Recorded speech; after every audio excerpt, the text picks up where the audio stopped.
Nope. Welcome everyone to the most must-listen-to podcast of all time. Welcome to the Four Quarter Show. I am your hostess with the mostest, aka Mr. Swiss Roll, the showstopper, the main event, your halftime champion still, Melo. And as always, I am joined by my fellow brethren. He is known as, I'm getting this right this week, the Cubano There you go. Capitan America. He is braided like PG-13. Ooh. And he is none other than Alain Francisco Lorenzo de la Verga. Not only do I not have Francisco in my name, but I don't have De La Verga either. And actually, you messed it up again because you forgot the Honduran side. So you got the Cuban, but now you forget the Honduran. You got to somehow mix Honduran and Cuba together. It'll take you a week to do it. But then again, you did stumble on the opening, so clearly you're already stumbling with your words because, you know, people are still voting to see who gets the first pick in our four-quarter All-Star draft. That is very true. So go to our Instagram and vote. Pick who you want to vote first. We are going to have the draft after halftime. So how you doing, Melo? It's nice to see you, man.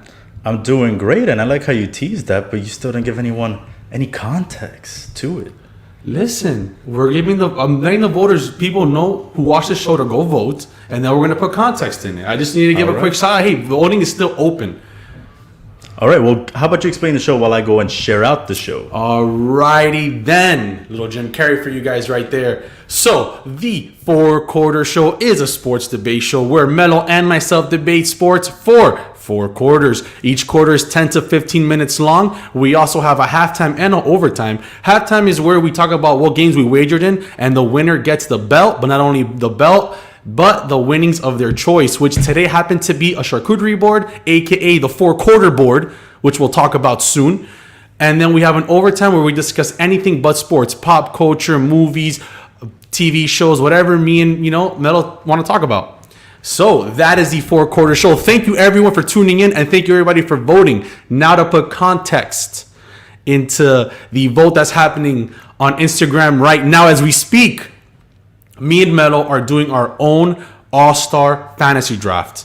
The NBA Fantasy Draft is this weekend, and for the past 3 years, they have done a fantasy draft where both winners of the most voted players from the East and West get to choose their own team. First, they start off by picking the starting 5, and then they start off by picking the bench players. So me and Melo decided, let's do that. We can do that. Why don't we do that and debate it as we're doing it, and debate it after, seeing if we even like some of these All-Stars or who we got stuck with. So we decided to have our fans, you guys, pick the winner of who should get the first overall pick. And right now, I believe I have the lead by a slight margin. It's been very close. It's been up and down. It's been an all-day thing where it's just back and forth, back and forth.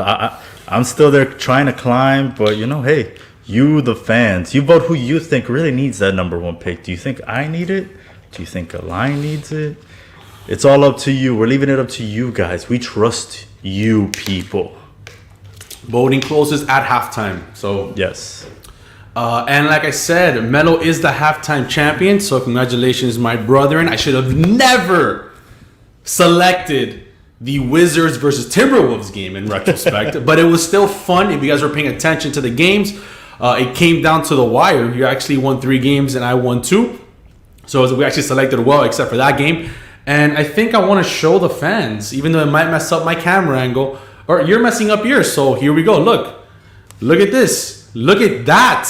That is the 4 quarters board. Stay tuned. Jelly, honey, grapes, every single meat and cracker there. Look at that. And cheeses. Made by yours truly. And of course, let me give the infamous drink. We got Fit Wine. Since me and Melo are in our fitness goal lately, we figured let's see if we can do some Fit Wine. Here we go, Melo. Congratulations on that. Thank you very much, sir. I will go ahead and pour us a little bit of this Chardonnay. Skål. Let me leave that right there for you. So, for everyone tuning in this week, thank you so much once again. Regularly scheduled programming at 8:30. Sorry, we ran a little late today, trying to set everything up. But just know that we will try to air between 8:30 and 9, going live every Tuesday at this time. Here we go. We got our nice little fit wine, our first time drinking this. So, you'll probably get our critique at half. Cheers. 4 quarters. Skål. Let's see how this is. All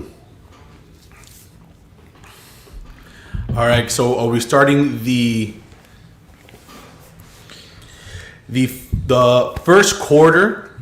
Let's do. It's going to be a spicy one, so we're going to do 15-minute quarters today. We're doing 15-minute quarters. We got a lot to talk about today, and halftime is going to be something special. So let's get it going. Melo, what is the first topic?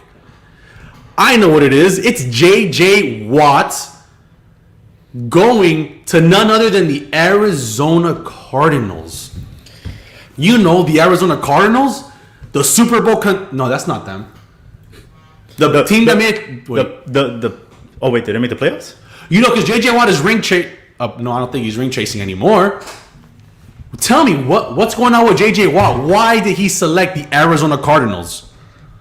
According to Mr. Watt, all signs were pointing to Arizona. I don't know what signs he was looking at. I mean, I know Texas is pretty big, so I don't know how maybe he got lost. Is Texas the closest state to Arizona? I mean, is that what it was? Technically, yeah, I guess. Or is it California? He has New Orleans, really close to Texas. New Orleans wouldn't make too much sense. I mean, maybe you know what? I understand maybe why not New Orleans. Because you have Drew Brees. You don't know if he's coming back. If he does come back, you don't know how good his arm was. I don't think he's coming back. Then you had Miami, not too far away, but who wants to play for the Dolphins?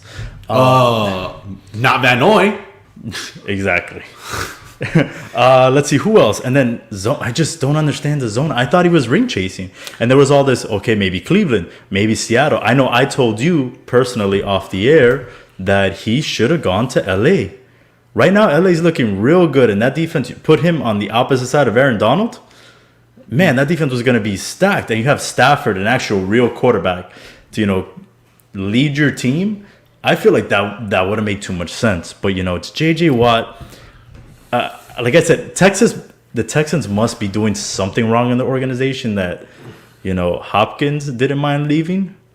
Andre Johnson from years ago started talking smack about that. Well, Hopkins, is not that he didn't mind leaving. He didn't have a choice. He was a little upset about leaving. I know someone just say that the Cardinals have a real quarterback. I mean, no, I think he was talking about my comment about Matt Stafford. That's a real quarterback. He's better than Jared Goff. Oh, yeah. I mean, yes, Matt Stafford is an upgrade from Jared Goff. But I will say, Jared Goff did lead the Rams to the Super Bowl.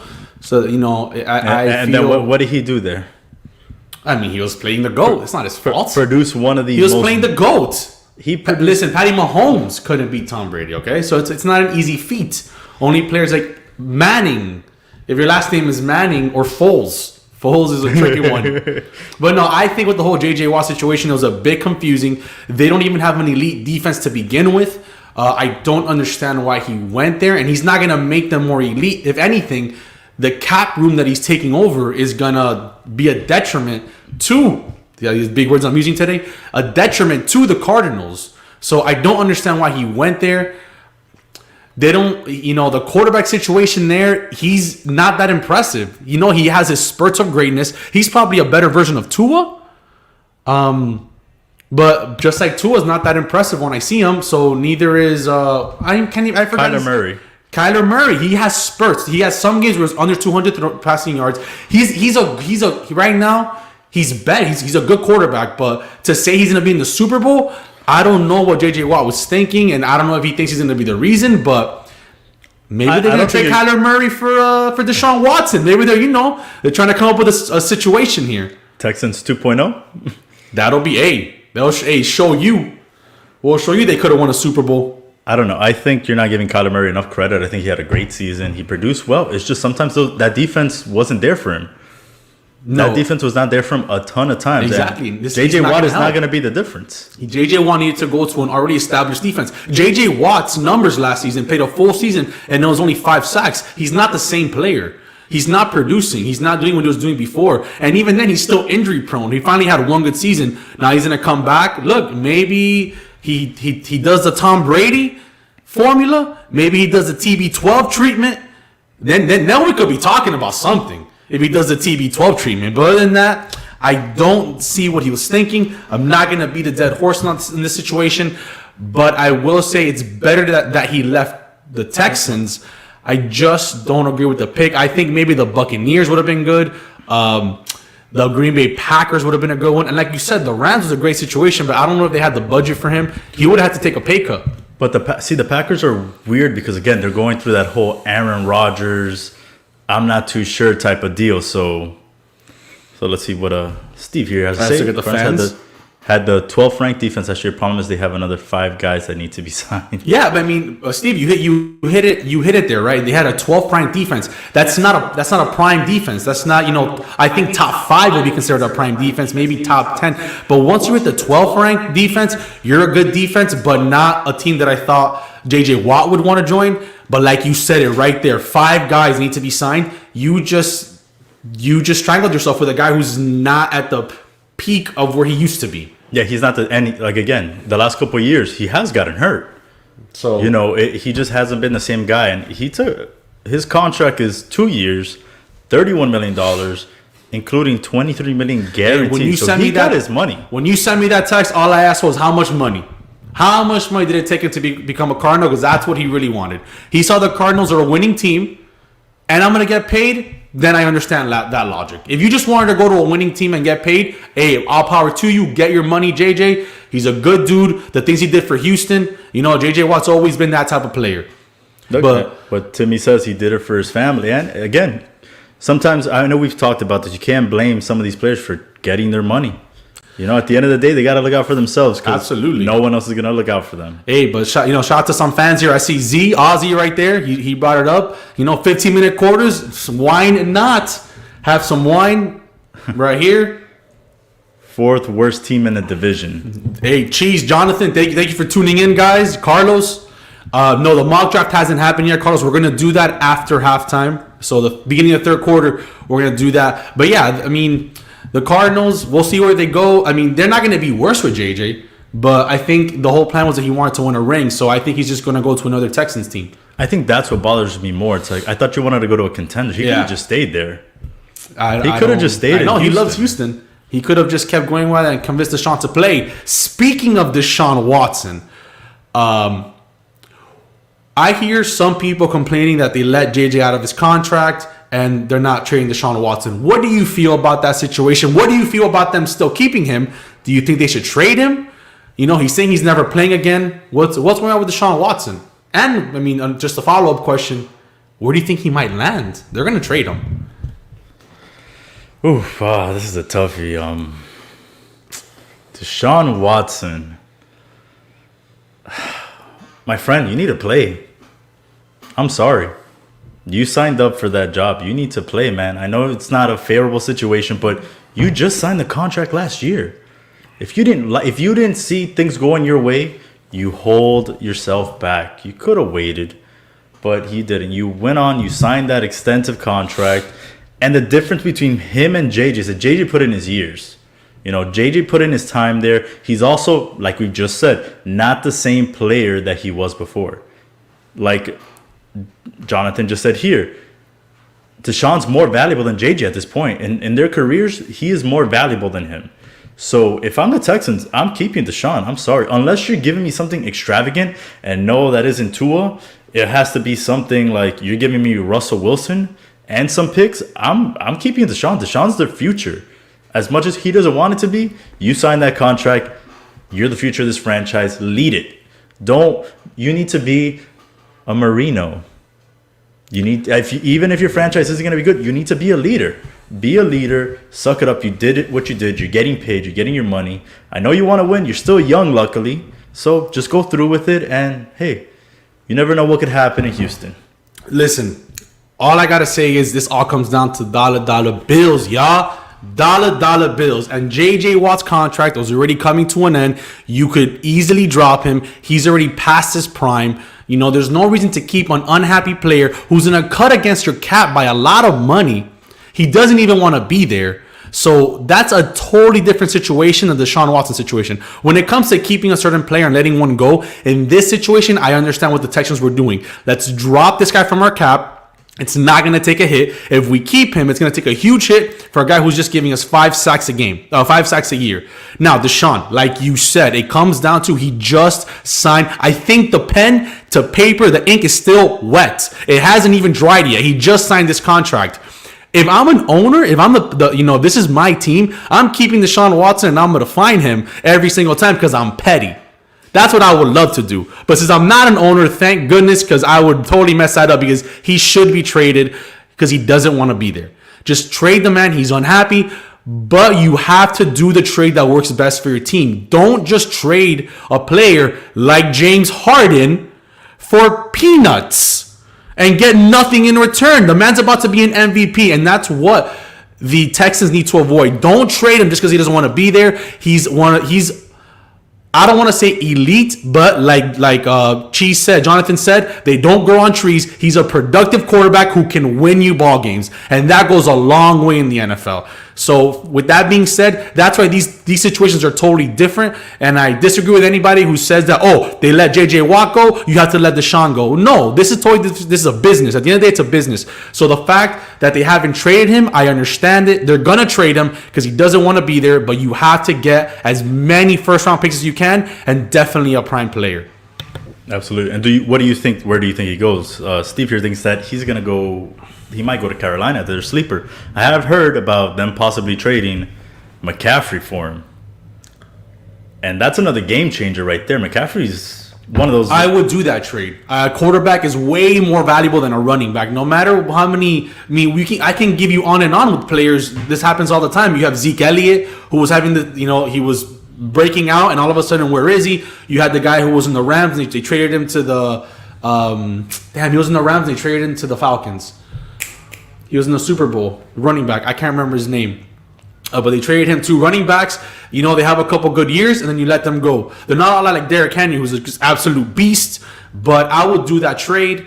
I will not do. If I'm a Super Bowl contending team, I don't think I go out for this because you're just going to put yourself out of contention. They're going to want, like the Dolphins, do not trade your top defensive players and then your first round picks, and then you're back to square one and just going to be like the Texans. Trade.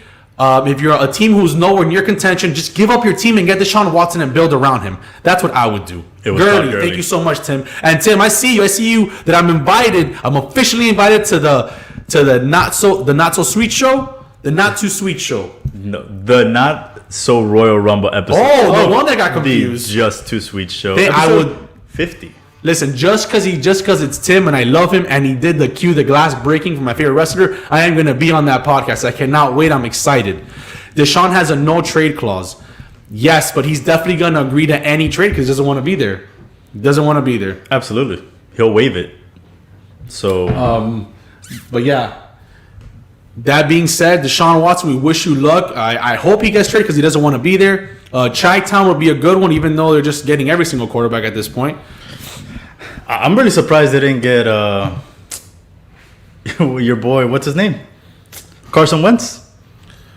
I'm really surprised he ended up in Indiana. Wentz is going to be a problem in Indianapolis. T.Y. Hilton. What are they going to do with T.Y.? You think T.Y. stays? You think he goes to the Bucks? Take a little pay cut. Come back to Florida. He loves FIU. Would you imagine? You get T.Y. You got Mike Evans on the other side. T.Y. would be nice. T.Y. is, man, listen.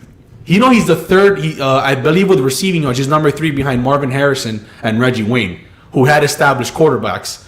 And this guy, he had Andrew Luck for many years, but after that, it's just been, T.Y. We all had love for T.Y. here in Miami because he's from FIU, and I'm an FIU alumni.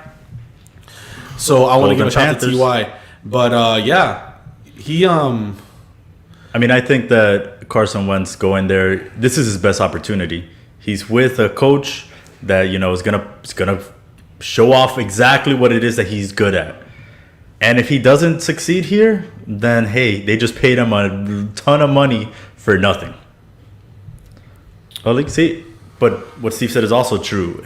T.Y. has been hurt a lot lately, and he wasn't as productive with Phillip Rivers as he was with Andrew Luck. Yeah, but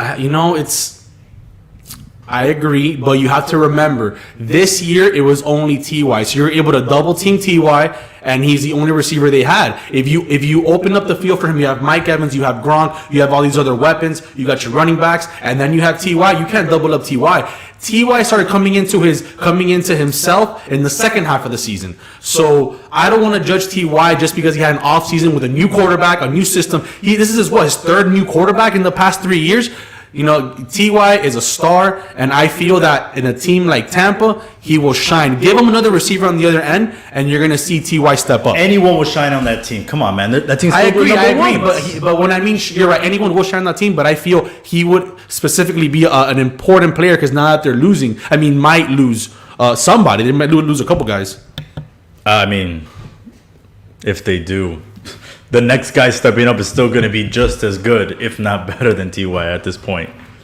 But let's keep on moving on. And I know the Miami Dolphins. Oh, we missed out on it. Miami Dolphins #1. That's the end of the first quarter.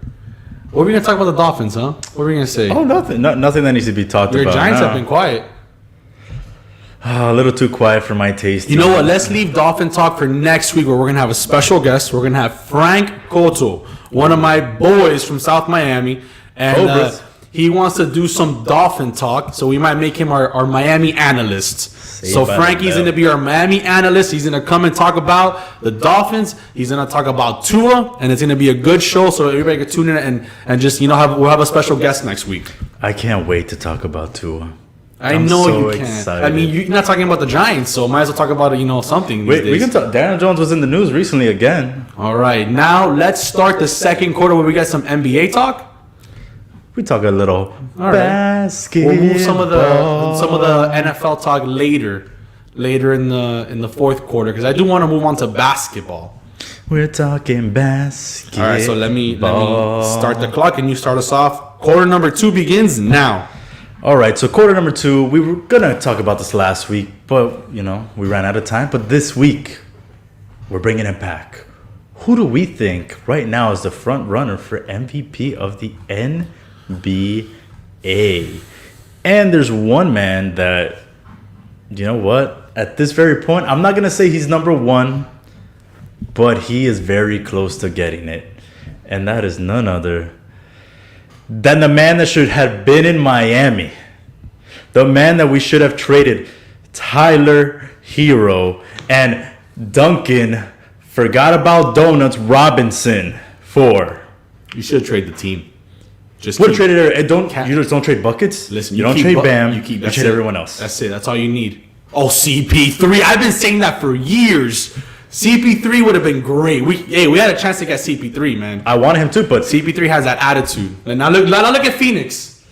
Oh, that's all Booker. No, it's not, bro. That's why CP3 is the all-star. But keep going what you were saying. What bothers me about CP3 is all this, his contract's not worth it. And it's like, yes, it is. And then what was the other thing? Oh, he's not heat. That whole he's not heat culture thing that they said about James Harden as well, that bothers me even more. Because I'm sorry, unless heat culture is losing, James Harden would have fit in perfectly here because it's all about winning. Forget the culture. We need to win, and that's all it is. James Harden would have put us there. But anyway, that's who we were talking about for MVP. James Harden right now is going bananas. I know you know this because you have him in fantasy basketball. Yes, I do. He alone. What were his stats yesterday? Listen, triple-double, 30 points. He had a triple-dub on the fourth quarter, by the way. He didn't get the triple-dub because it went to OT. That man had 30 points, 15 assists, 14 rebounds, something like that. How many turnovers? Zero Turnovers. First player in NBA history since turnovers started becoming a stat to do that. To have 30-plus points, 12 rebounds, 15 assists, something ridiculous like that. Like, this man right now has jumped ahead of Jokic, and right now, I think he's in running for MVP. I think LeBron is coming down, Embiid is still there, but right now, James Harden is like, hey, you forgot about me. We got a couple shout-outs here. Look, Frank showed up. We got Frank in the comments. The truth about Tua. That sounds like a 30 for 30. Brought to you by Frank Cotto. The truth about Tua coming next week. Let's see what we got. Put us where with what team? Listen, James Harden right now, I'm going to go as far and say he is number 3 in the MVP race. For me, it's LeBron, Embiid, and Harden. That for me, the way Harden's playing, think about it. This is without Kevin Durant, and a lot of people are saying that the Nets traded, pretty much their team for Harden. So in essence, what you're saying is you need all 3 guys to be a functioning team to win. But with Harden and Kyrie Irving, Harden just seems to be making players better, seems to be making all the right decisions. And listen, he's out of shape. My God. Oh, that was ridiculous. Hey, the man who should be saying that he's not tired is Harden. Bro, that man is carrying the team, doing everything. And talk to me about Kyrie Irving taking that last... Oh, no, I'm sorry. He couldn't take it because either he missed that layup or messed it up, or he caused the turnover, and then they went down and scored the ball. But, because Kyrie said he's the one who can make these final shots. I'm still waiting for him to do that. He didn't say... He said that he can make them, but even then, KD's better. Okay, but now I'm going to go back to Carlos over here that we'd have no roster. James Harden took a Nets team without Kyrie, without KD, without any of all the other players they traded away, a bunch of bums, a bunch of no-names, and beat, what are the Suns? The 4th seed right now? Yeah, the Suns are in the West. The Suns with CP3, with Devin Booker, with Aiden, and beat that team single-handedly. Don't tell me that if we give him buckets, Biscayne buckets, Jimmy Butler, Selena Gomez's, boo thing right now, and Bam Adebayo, that we would have nobody. Those guys together would make us a contender. Right now, I'm sorry, I love my Miami Heat, but we're not really contenders right now. We're contenders to what? Get to the second round, maybe a conference finals, depending on who we play, who gets COVID. But really, right now the Nets are. Imagine they don't have Kevin Durant, and right now they're on pace to be the number 1 seed. To dethrone all these guys, your Bucks, your Toronto Raptors, your New York Knicks, who right now have the 4th seed. Look at that. We can't even dethrone the Knicks right now. Listen, I'm on the huge Harden bandwagon. I am the biggest Brooklyn Nets fan right now. I am running. Listen, I got the truck going, the tailgate in the back. I am starting the train to get everyone on the Brooklyn Nets bandwagon, okay? Because of Harden, not because of anyone else. I still think it's the Lakers to win if Anthony Davis ever decides not only to play, but to be the Anthony Davis from last year. But with that being said, what Harden is doing is incredible. He seems to be playing defense this year, which is nice to see at times. He plays defense, but his offense is just out of this world, which is why it's a disgrace that he is a bench reserve. He's in the bench for the All-Star game, but that'll be after. It's not debating there. I just want to bring that up real quick because it still pisses me off that this man isn't a starting 5 or wasn't selected at first for a starting 5. Did they move him up? No, they moved up Jason Tatum. Are you kidding? Am I in the Twilight Zone right now? Jason Tatum's not even the best team in the Celtics, the best player in the Celtics. Well, look at these odds right now. He's not even in the discussion for MVP. This is tremenda falta de respeto. That Harden. Nobody talks about Harden. What does Vegas know? They had Tampa Brady losing the Super Bowl by like 100 points. So please don't get me started with Vegas right now. Harden is one of the best players in basketball. But since they brought up that what Vegas has, who do you think is the best big in the league? Is it Embiid or Jokic, a.k.a. the Joker, a.k.a. Mr. Unstoppable? I just made that one up right now. A.k.a. the tall white Harden. Who do you think? Harden is 9th, by the way, on the list. That's ridiculous. Hey, you know what that means? Go put your money on James Harden.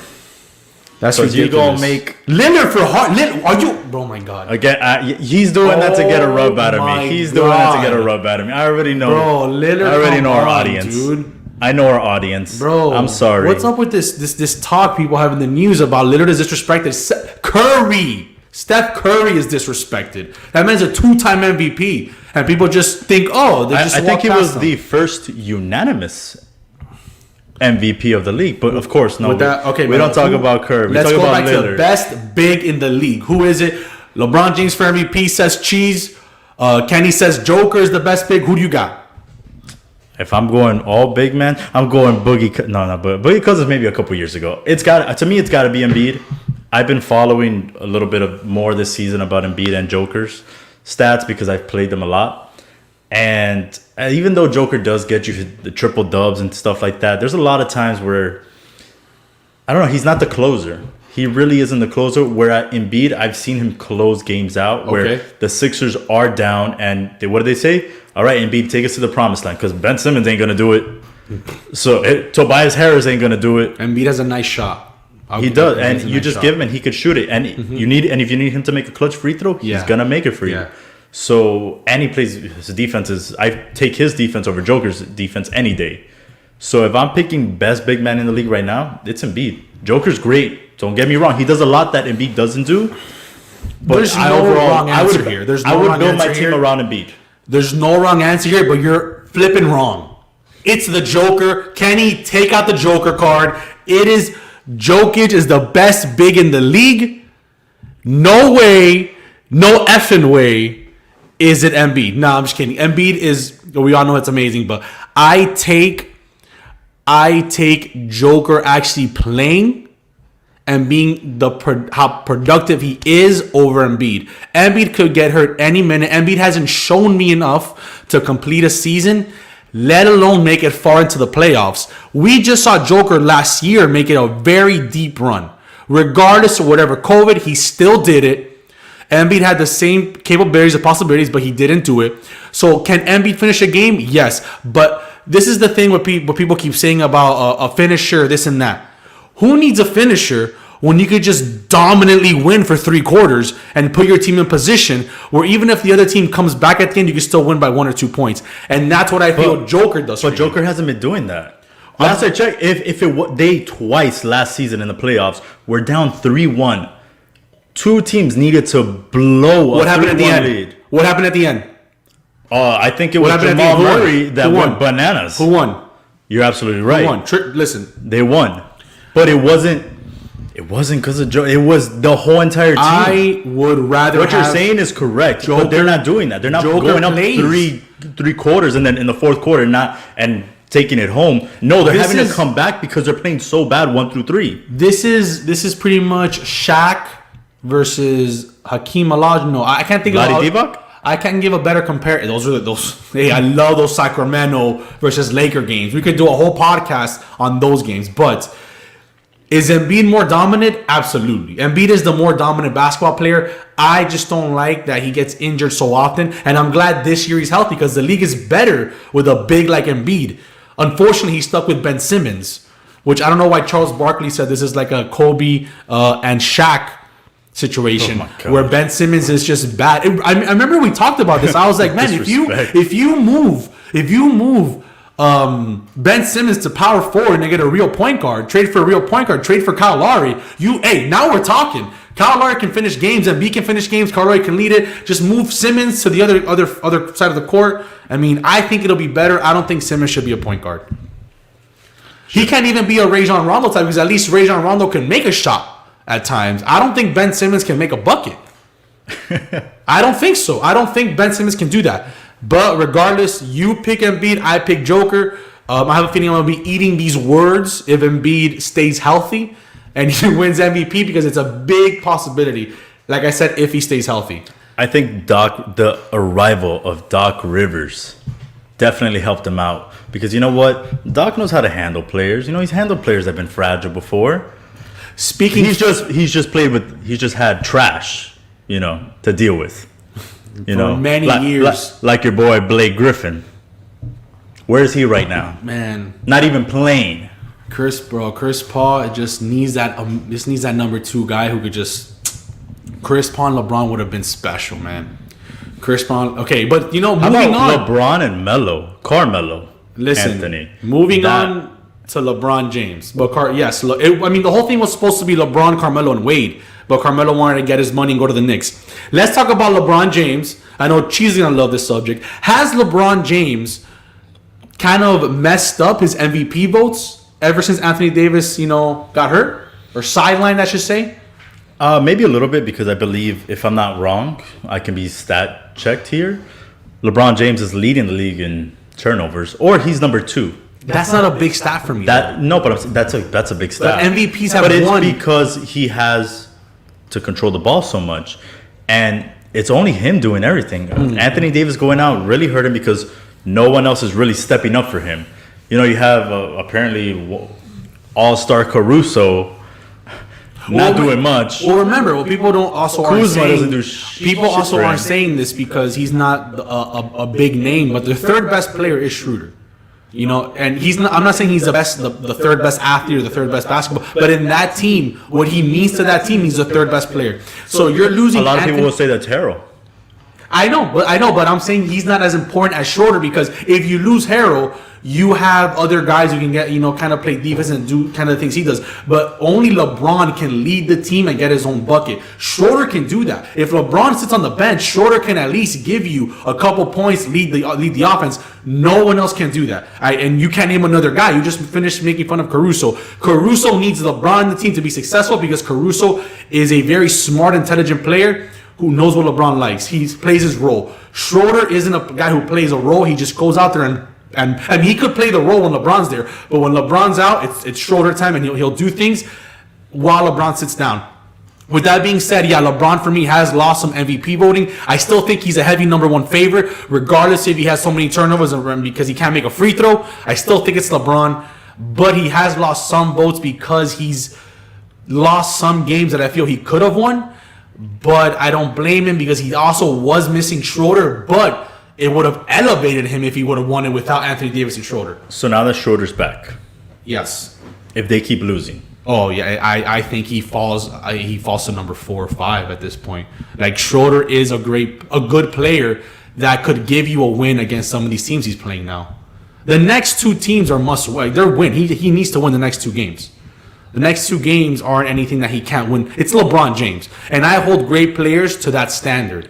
And I think that's one of the things that messes me up because you start saying the word great. Well, then I think you should win regardless. you know what else though isn't? You should win regardless of who gets hurt. That's the end of the second quarter. You got the final word. Something else that's been hurting him is how many overtime games has LeBron James been playing in? He's 36. He said he's not tired. He's 36. We gotta put that on our page. Somebody made this funny skit of LeBron. And Harden got traded. And at 36, playing all those overtime games, yes, LeBron James is a freak of nature, but that still takes a toll on you, and you can't expect I agree. him to. Again, what is it? 18th year in the league, agree. 36. It's gonna take a toll on his body. Let's read some of the comments. Let's go. Who's been chatting it up here? We like to give a shout out to our fans. Tell people to tune in, guys. Go vote. If you haven't voted yet, it's gonna close soon. At halftime, it's closed. That's it. The winner is gonna be screenshotted, and we're gonna remember. Yes. All right. So I was just talking about the 5 because I know there's other big men in the league. Yeah, I think play I was the just power talking forward. 5. Yeah, I was talking yeah. 5. We were talking center. Thank you, Steve. So we should have specified that. We're talking big man. Jonathan says Schroeder going down hurts them more than Anthony Davis. Yeah, I agree. I actually agree with that. Anthony Davis wins you a championship, but for season MVP purposes, you need Schroeder. That's the guy you need, which is why it was big when they lost Rondo. The boss of LeBron is 6th in turnovers per game, but what I was talking about was total turnovers. Yeah, not I know per what you game. meant. I know what you meant. Yeah. I know. I'm not. Again, I don't know if I'm right or not. I know that it was before, like in February, where he was just playing a ridiculous amount of games. I know I'm not big on the turnover thing, but when the turnovers start affecting your winning, then yeah, I see it. He lost votes because Harden and Joker have gained ground. Yes, a Joker is gaining ground, and so is Harden. Harden's playing at an MVP type level.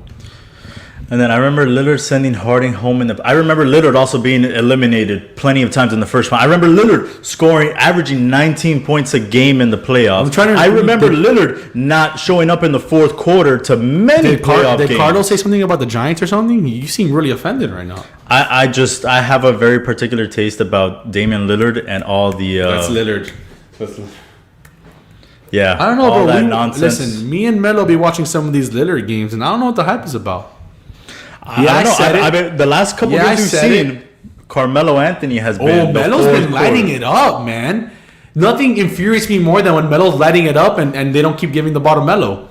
And the disrespect Melo gets. This is true. Harden has had the issue of getting tired at the end of playoff games from carrying the teams all year. But now with Kyrie and Kevin Durant, I think that's not going to be an issue.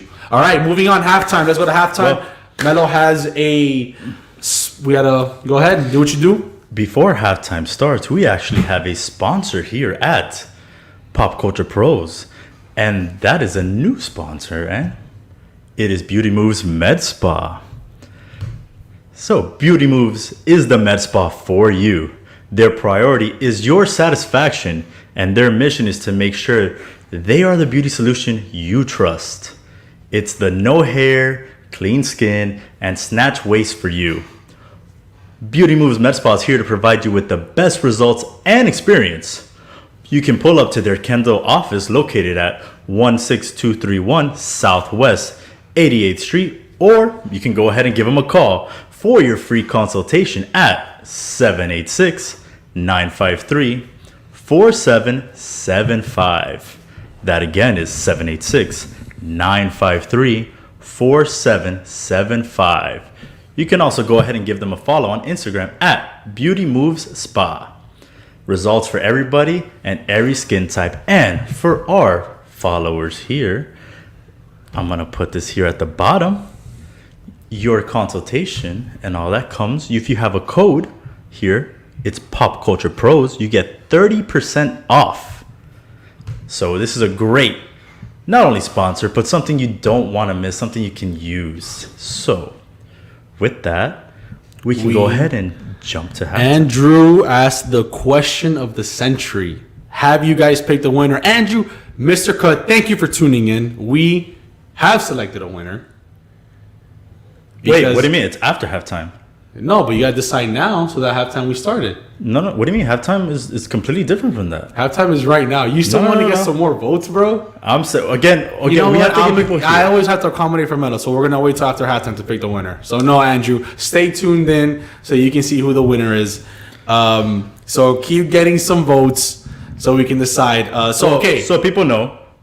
Obviously, third quarter we're gonna start our NBA mock All-Star draft.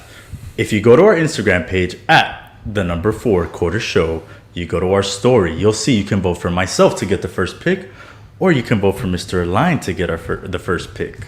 So you still have time until, we talk about who the halftime champion is, who got the votes, all this other stuff. And we talk about the games for next week where, I'll be halftime champion again. But, that's all schmoes talk over here. Let's talk about halftime, sir. Who's your halftime champion? All right, Melo came with the victory this week at halftime. He won 3-2, and there he has the beautiful 4-quarter show belt that was custom made for us. Thank you for who did this. Thank you, Melo, for bringing it because it's a beautiful belt. And I know we once said that we were going to switch belts here and there. That belt's never going to be switched out. That's a beautiful belt. So Melo is the 4-quarter champion, 4 quarters halftime champion for the week. I made the 4-quarter board, which is all the delicacies of Lunchables. We have the Lunchable crackers. We have, I put in alphabetical order so I can remember, American cheese, cheddar cheese, mozzarella cheese, and I forgot what cheese that is. But we have bologna. Is that American? No, this is American. Oh. This is cheddar. That's mozzarella. That's another one. I don't know. White cheddar, maybe? No, that's not white cheddar. We have bologna. We have ham. We have pepperoni, and we have turkey. We got some honey, some jelly, and some grapes. We showed you guys earlier how it looked. So tune into our Instagram so you guys can see our Lunchable 4-quarter board with, you have the vino. Please show them the fit vino because me and Melo are on a diet. Listen, these Lunchables are 14 grams of protein. There's no joking around with these Lunchables. Just in case you guys want to go out. What do you think about the wine? I'll get yours. Oh, yeah. It actually tastes good. I mean, I really don't know how healthy it is. I really got to Google it and see what, but it actually tastes pretty good for being a fit wine. I would recommend it to people who want to drink it. So for another week, Melo is the halftime champion. Give me a refill there. I'm kind of upset that I forgot what cheese that is. I was starting to look it up actually. Tell people what the games are this week, because we decided to pick games for this week. Oh, that's mozzarella. Oh, thank you so much. All right, so mozzarella, Maybe Swiss. Swiss. That is Swiss. Thank you so much. Sorry, guys, Swiss. For some reason, we decided to look it up. I knew I should have written that. I'm sorry, guys. I'm the absolute worst. If you guys didn't know this about me, I should have. I knew as it's happening, I thought to myself, I should write this down, but I didn't because we were in a hurry. Jasmine, thank you for tuning in. Yes, we're always a little bougie here, you know. Pinkies up. When in doubt. Yes. Hey, put Jasmine's Instagram up once again, please. After this, Jasmine came out with another new single. She has 2 back-to-back, which I like to call bangers. I only use that word for special songs. Jasmine, please put your Instagram at there, and I will throw it up on the board for everyone to see. Jasmine. Listen to her new single. Support her on Instagram, on Facebook, on Spotify, anything. She is on my Facebook, so if you guys want to go, she has this beautiful, it's not instrument, acoustic version of one of her songs, and I love acoustic. If anybody wants to get to know me, I love acoustic music. So, all right, so first game for this week's halftime games is none other than, why do we always pick these teams? The Los Angeles Lakers versus the Phoenix. That's tonight at 10. Suns. Tonight at 10. So we're getting the ball rolling early on the 4-quarter show. All right, so do I want to give you this? Yes, go ahead, sir. I'll let you pick first. Because you know who I'm going to pick, because you know I can't pick against the Lakers. That's what do you mean? do this. CP3's your boy. I love LeBron, though. It's a bad love for LeBron. I just, I got to go with my boy. He has to win this game, shoulders back, play some good D on CP3, even though that's not possible. We'll see if Mr. MVP, I'm 36. I'm 36. All right, next up is a game tomorrow. It is the Golden State Warriors versus apparently everyone's favorite Portland Trailblazers. And I am not picking Damian Lillard again. Has he ever passed the first round? He did. He passed the first round against. He's passed. Yeah, you're right. I remember his goodbye. He beat Westbrook and sorry, PG 13 was on the other side, so that makes sense. By the way, he shot it over him. Listen, PG, he has some good basketball shoes. By the way, I actually own his basketball shoes. Okay, Golden State versus Portland. Who do you got? I got my boy Kelly Oubre. He's starting to turn it up. If you would have picked Portland, I would have cracked up, bro.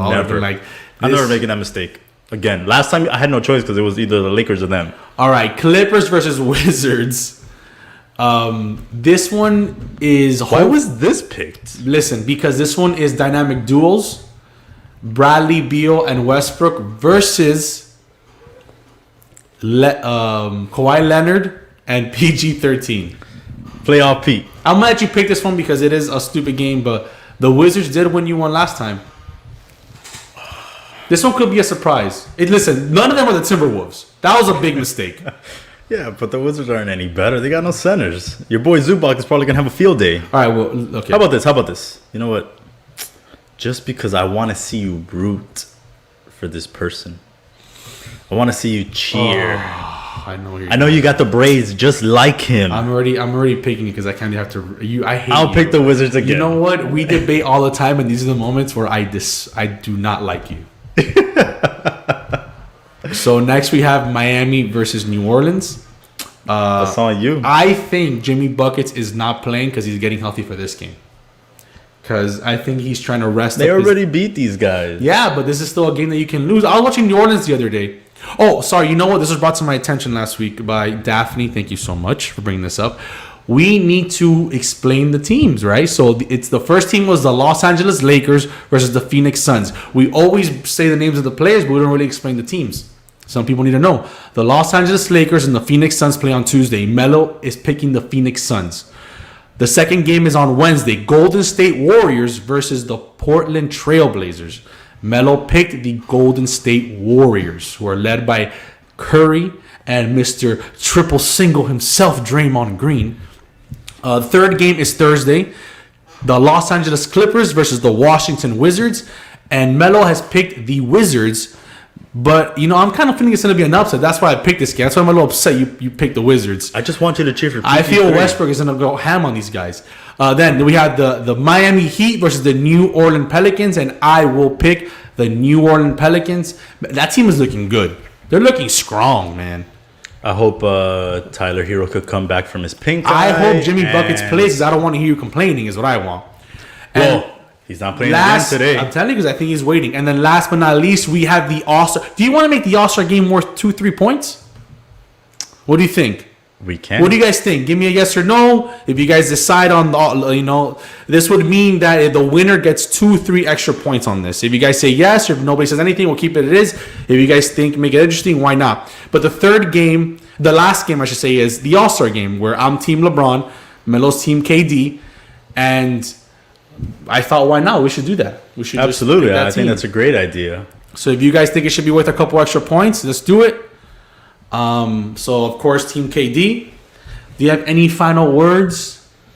Because halftime is going to end and the voting's going to close. Don't look at your phone and look at the voting. You can't do that. Of course I can do it. I have to Melo is over here just texting people. Go vote, go vote, go vote. Trying to select. I can't select anything. Steve, I agree with you. The All-Star game ain't shit, but when they pick the players, it's actually fun. With Giannis and LeBron, it was fun the past couple of years because Giannis can't draft for shit.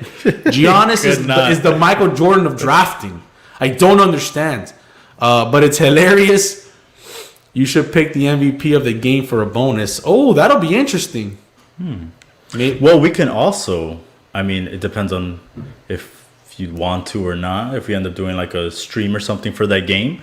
Because remember, everyone doesn't know, every All-Star weekend is going to be all held in one day, all on Sunday. So before the game, you got the skills and the 3-point contest.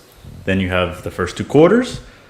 Halftime is going to be the dunk contest, and then quarters 3 and 4 to decide who the winner, or if it's going to be Team LeBron or Team Kevin Durant.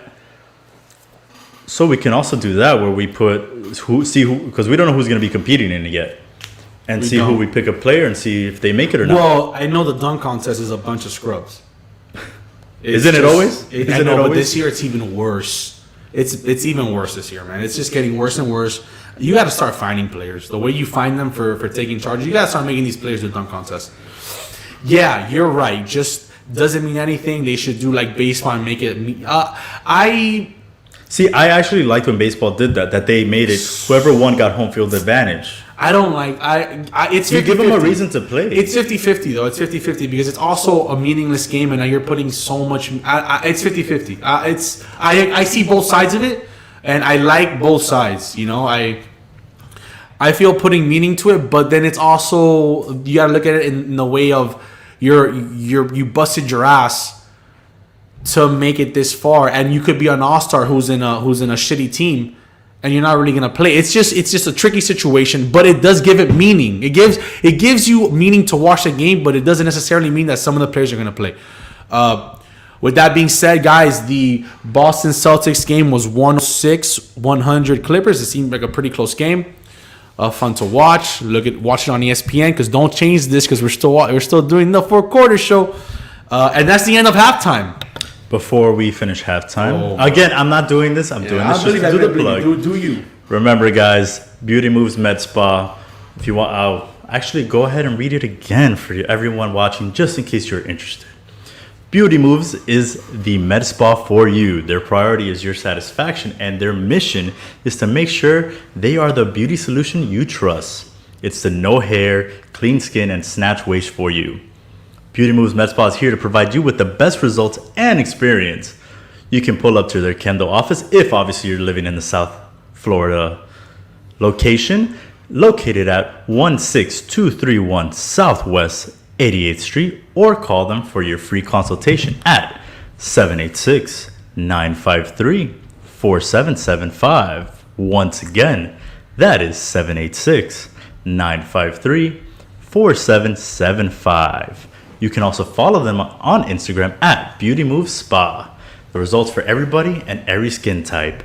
And because you guys are loyal listeners, not only of Pop Culture Pros, but the Four Quarters Show, you guys get your own very code for 30% off, which is Pop Culture Pros.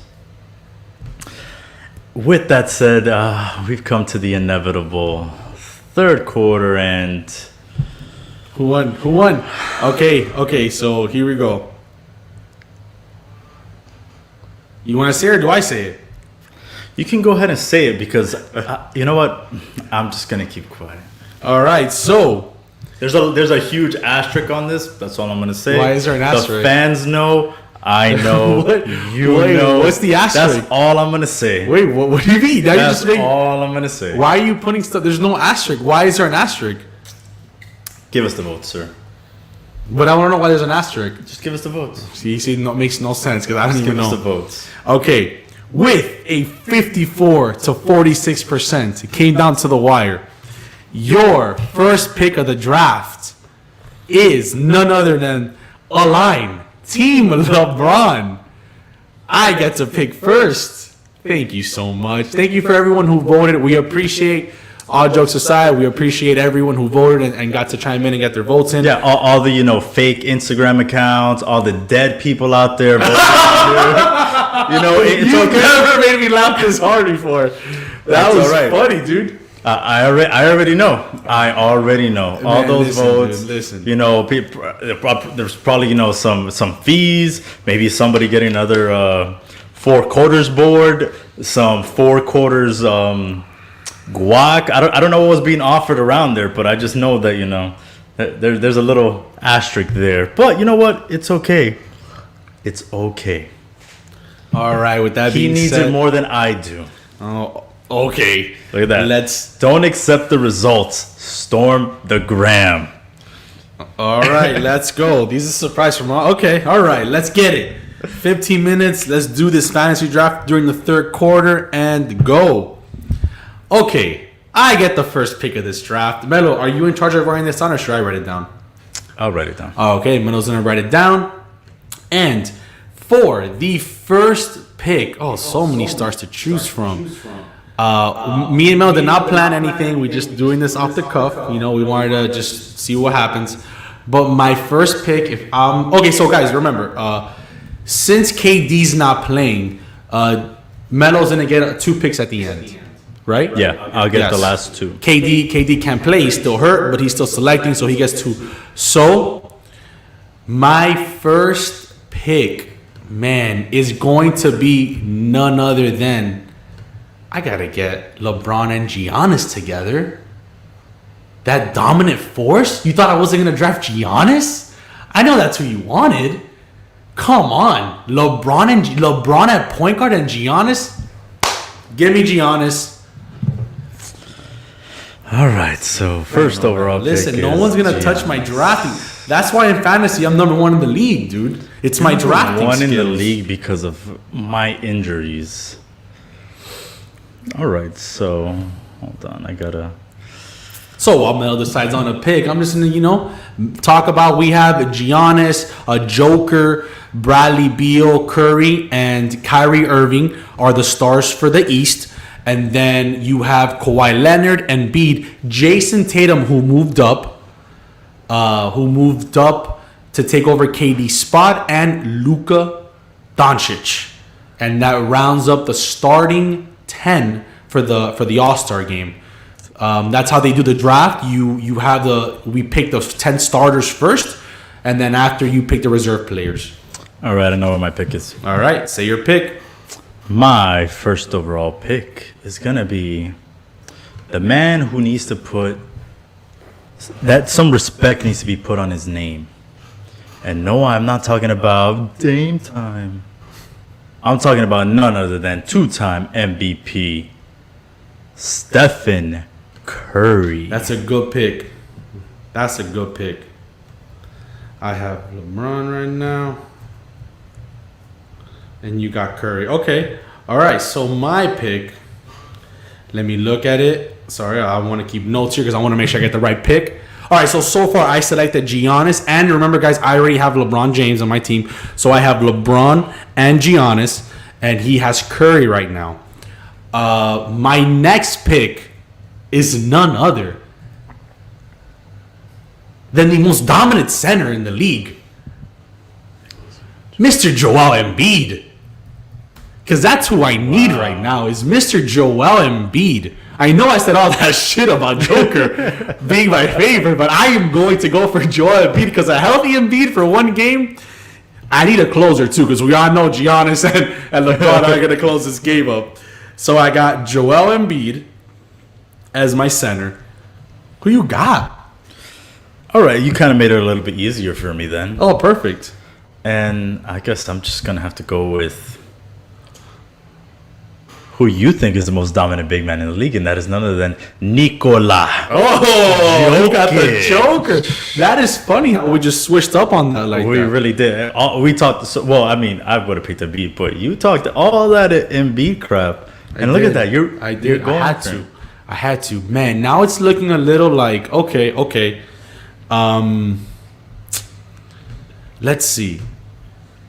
I think I'm going to have to move Giannis to the power forward position, LeBron at point guard, Joel at center. For this game? Huh? So Western Conference has Quinn Snyder and Doc Rivers. Oh, so you got Doc basically. Perfect. Oh no, you don't. No? If you're Team LeBron, I'm assuming that's the West Conference. Yeah. Oh damn. So Well, this actually works out better because my next pick is Kawhi Leonard. So I don't need Doc Rivers and all that heat up. So I got Kawhi Leonard. And I can put him as small forward. Oh, man. My team is rounding up to LeBron James at point guard, Giannis at power forward, Joel at center, and Kawhi Leonard at small forward. All right. I know who my next pick is already. My next pick is the leader. The man who is not being given enough credit for doing his job, for leading this team, for, saying, you know what? It doesn't have to be all me. I can share the ball. I can have someone else be point guard. Someone else could take the last shot. And it's none other than Mr. Kyrie Irving. Man. Okay. I wasn't expecting that.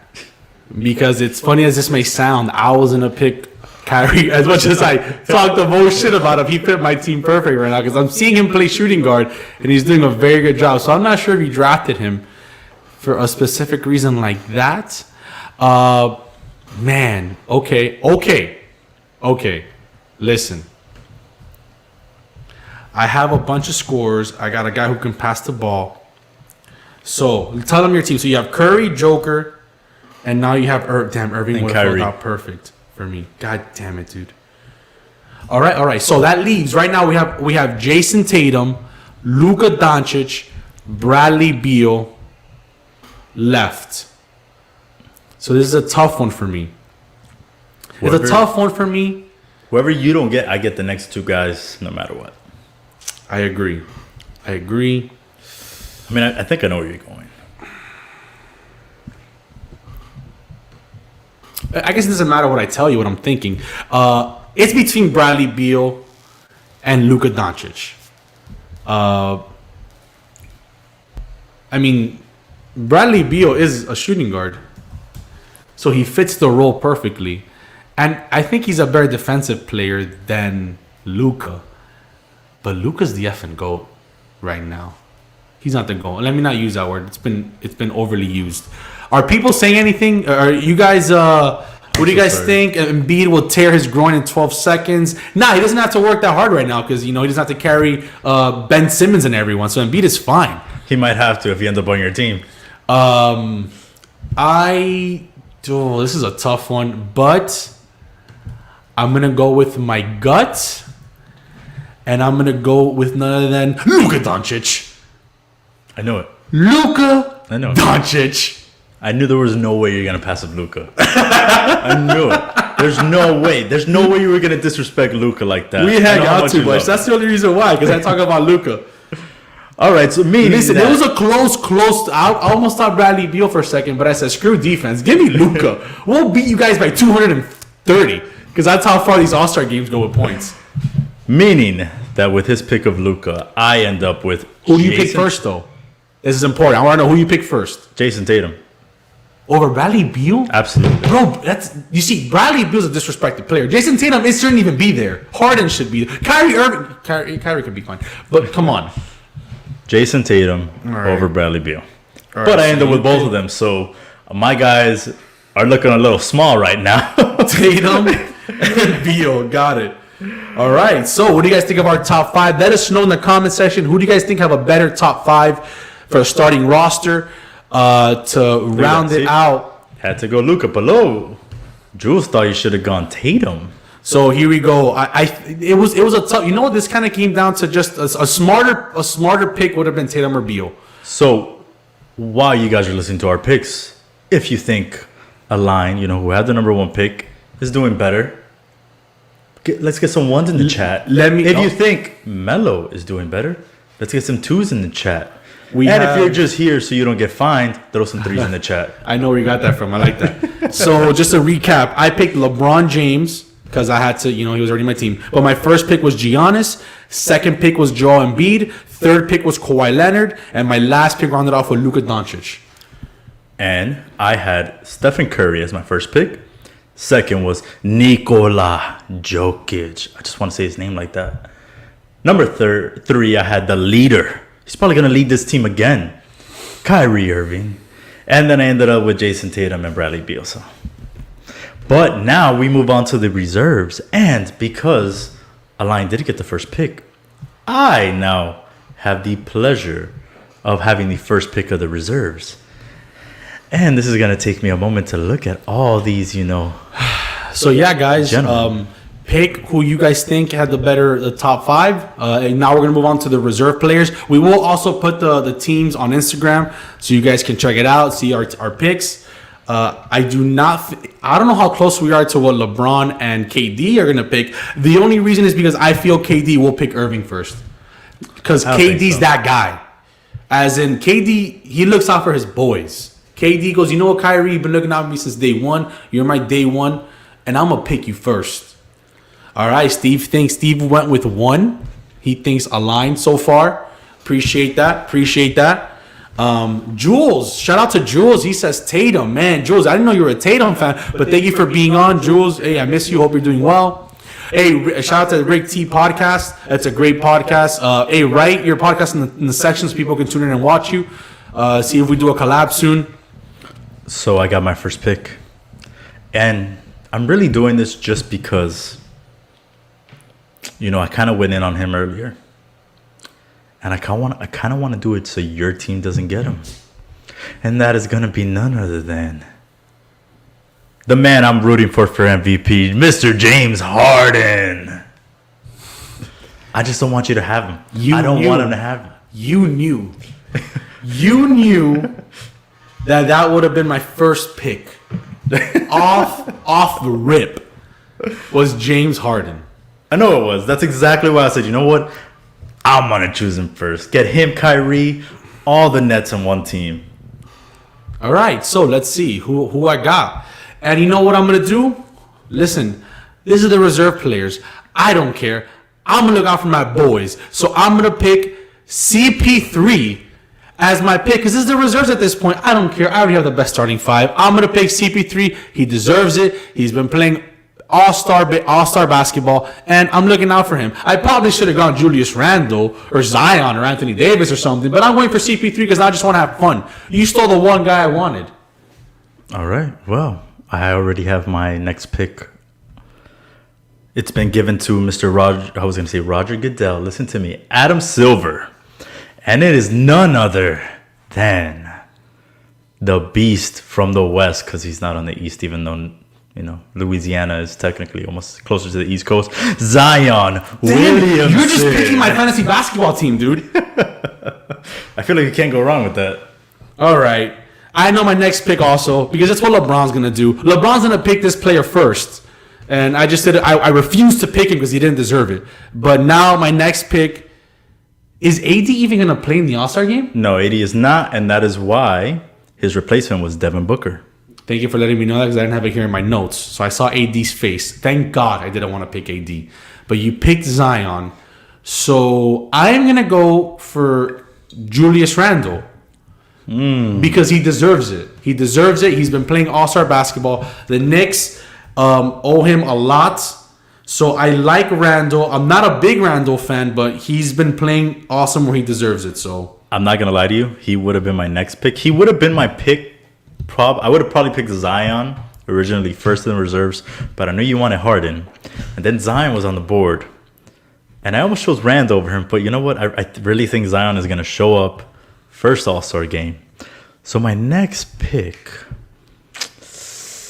I feel like I need a little size. Man. Guys, the All-Star game is this Sunday. Hope you can tune in. There's a lot of discrepancies this year in the All-Star game, as in why the hell was Kyrie Irving a starter and not Harden? Why the hell is there so much talk about... I don't know why Sabonis wasn't a starter to begin with. Sabonis was amazing this year. Go look at his stats. Julius Randle definitely deserves it. Julius is so well, man. If the East wasn't so stacked, I'd be like, make him a starter. He's playing so well. Who do you got? My next pick is Rudy Gobert. Oh, you know what's interesting? $200 million man. That's exactly what I was going to say, and that's exactly how I was going to draft him. So the fact that you said it in that way is... $200 million man that averages, 11 and 11. Kids, just like Shaq said, kids, all you got to do is average 11 Listen, and 11. Rodman is thinking, my goodness, the amount of money I can make. All right, you know what? My next pick is because I respect this man. Don't know him. I don't know why I respect him. But he has one of the best teams right now, even though they're starting to follow. I think they're not doing too well the last 4 games. But I'm going to go with Devin Mitchell. I'm going to go with Spider. You mean Donovan Mitchell? Yes. Sorry. Too much wine. All right, Spider. I like that. Just a Spider. Okay. I know. I'm gonna make sure you end up. You know what? I hate you because there's 2 players that I don't want to end up with, and I know you're gonna try so hard, and I know which ones you know. My next pick is, you said his first name, but not his last name. So that's the Devin end Booker of the third quarter, but this is going to be a special extended version of the third quarter. Who'd you pick? Devin Booker. The Kardashian curse killer right now. How? He's going to break that curse. Watch. He's not going to break the curse. He's going to break the curse. Well, that leaves me, Mr. Even though I don't really need him right now, I probably need another big, but I'm going to go with... Your watch ran out of battery? Did it? Dame Time. He has ice in his veins. I'm going to go with Dame Time. Because he's the best person available right now. Is he though? Yes, he is. For sure. Right now, he is. Come on. People think he should be a starter. I'm going to pick my next pick. Another man who this year has had a great year and also isn't getting any respect put on his name. Shout out to Chi-Town's own Zach LaVine. It's easy to be a star in a small pond. Just ask Dwight Howard and the Magic, okay? Listen, he made it to the finals. It's easy to do. He beat LeBron James. That's all I know. Who's better, Zach LaVine or Jimmy Buckets? They were both in Chi-Town. They both need to get out of there. Jimmy Butler was not the same player he was over there that he is here. All right. Okay, with that being said, so far, guys, a quick recap for the reserves. I have CP3, Julius Randle, Spider Mitchell, and Dame Dollar. Melo has Harden. The absolute best. You know what? You lucked out because you can just move Harden to the starting spot, and now you have competition. So, he has Harden, Zion, Rudy Gobert, Booker, and Zach. All right, so we're almost done with this draft, guys.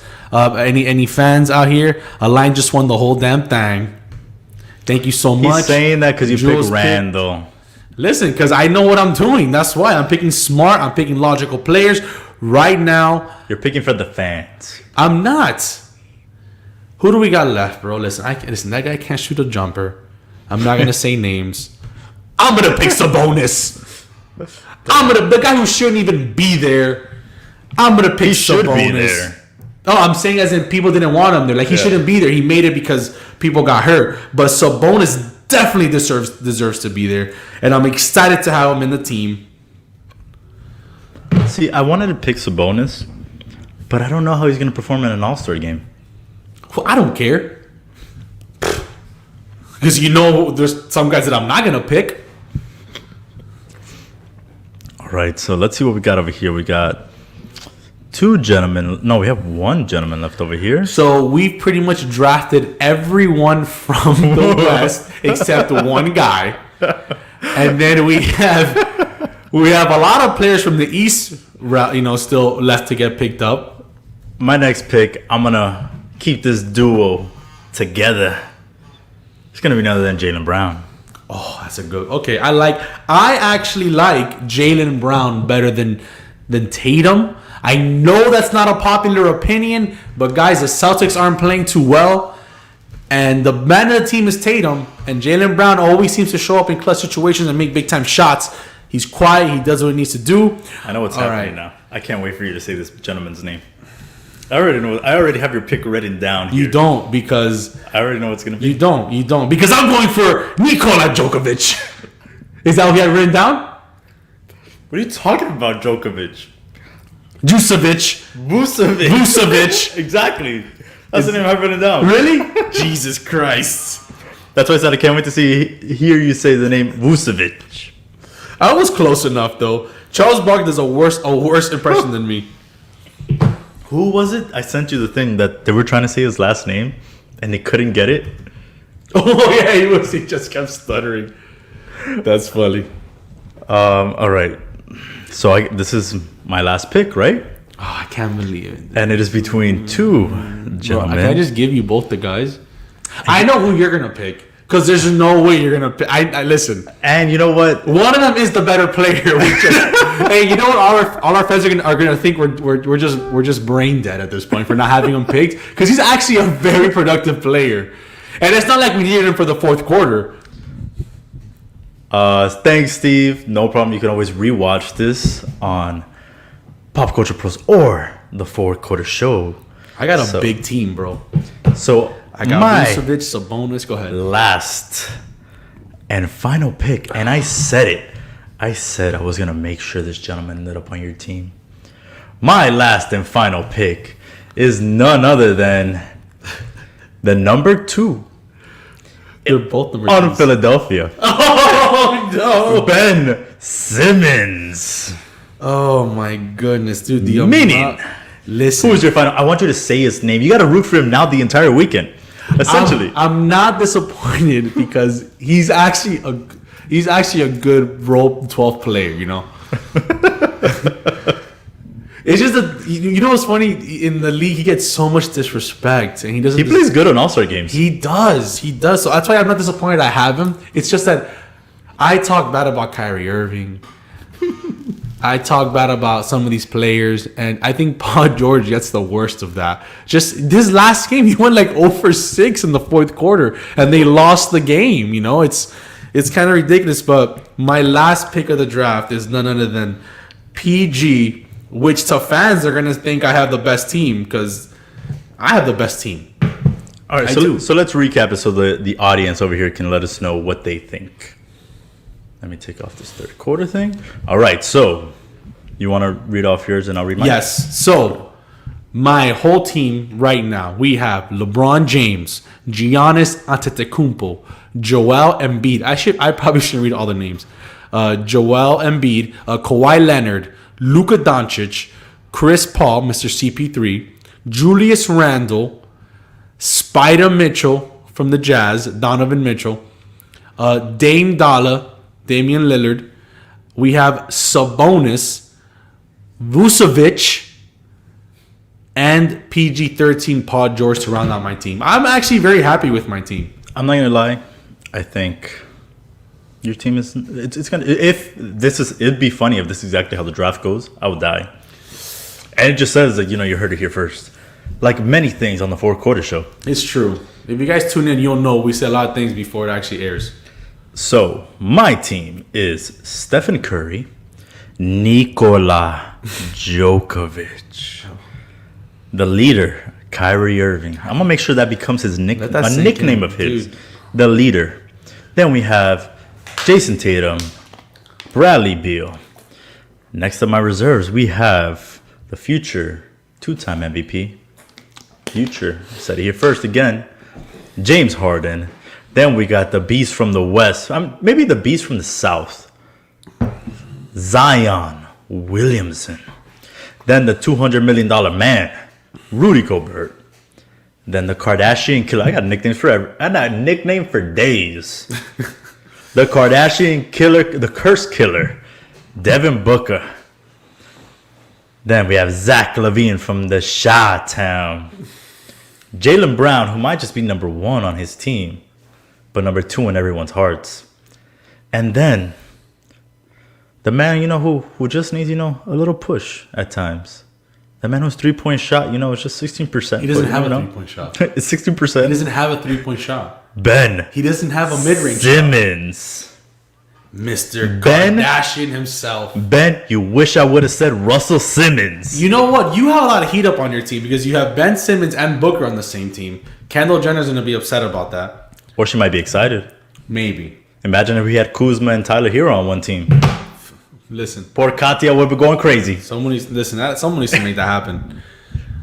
You somehow managed to have KD, Irving, and Harden on the same team, which is very impressive, even though KD can't play. I tend to like your bench better just because it's legit my fantasy team without CP3 in it. You have Harden. You won the second half. He won the reserves. Now, guys, that was our fantasy draft. We're going to post it on Instagram so you guys can check it out, pick the winner, maybe do another little poll so you guys can see who had the better draft. Exactly. And all you dead people voting, congratulations. I don't know how you came back to. Are you guys 15 zombies? minutes for the fourth quarter starting now. Let's see. What topics do we have left? Walking Dead? Melo, we have starting the fourth quarter. Melo, I need you to explain to the fans, and we might even cut this up for YouTube. Explain the NBA play-in tournament. For all you guys who want to know what that is, this year they're having something special in the NBA where they're going to have a play-in tournament for certain teams to make the playoffs. So if you could please explain what the play-in tournament is to the fans, we'll probably cut this up, put a separate YouTube video so people can understand what this is. Absolutely. And by the way, when I first heard about this play-in tournament, I had to read it again, write it down, have someone read it back to me because of how confusing it was at first. So essentially, it was easy. It was that there was the 7th, 8th, 9th, and 10th seed were going to have a play-in for the playoffs.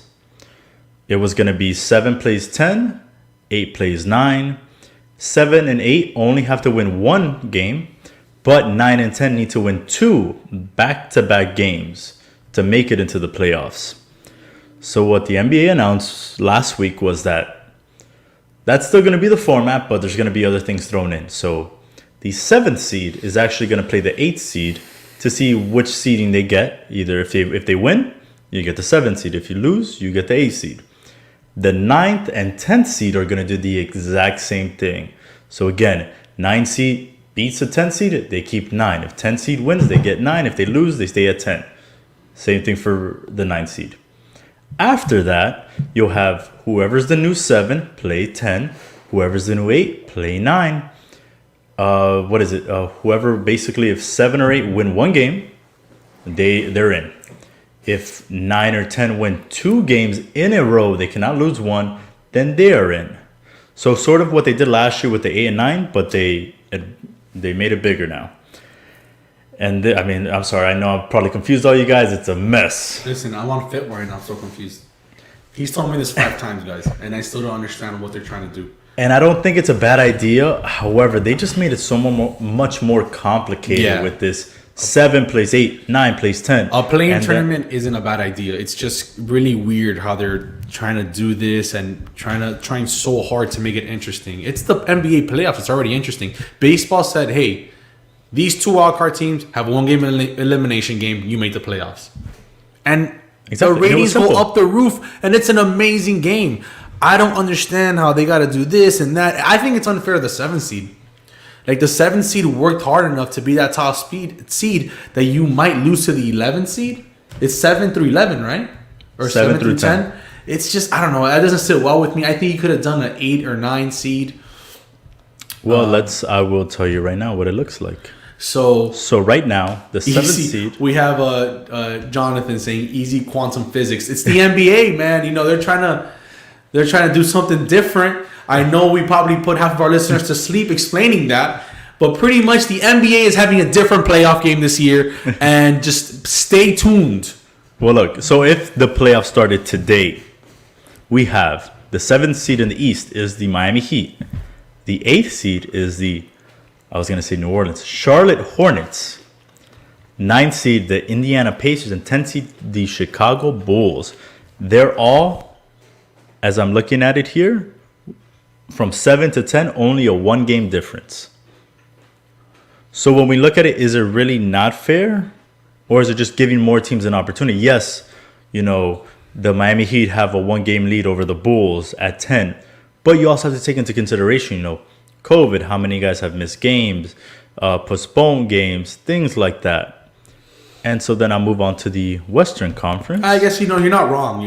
I guess you're right when you put it in perspective. I just feel when you start talking about just 7th seed to 10th seed, it's just, man, that's a little high up. Baseball doesn't go that far. Baseball just gives you, you know, the final 2 wildcard teams.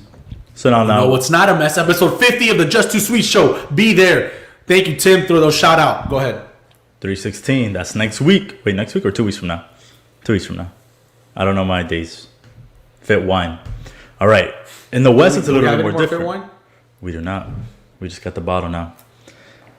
Must have been good. The West has the 7th seeded Nuggets, the 8th seeded Warriors, 9th seed Grizzlies, and the 10th seeded Mavericks. Now, the difference between the Nuggets and the Mavericks is a whopping 2.5 games. So it's still close, but it's not 1 game.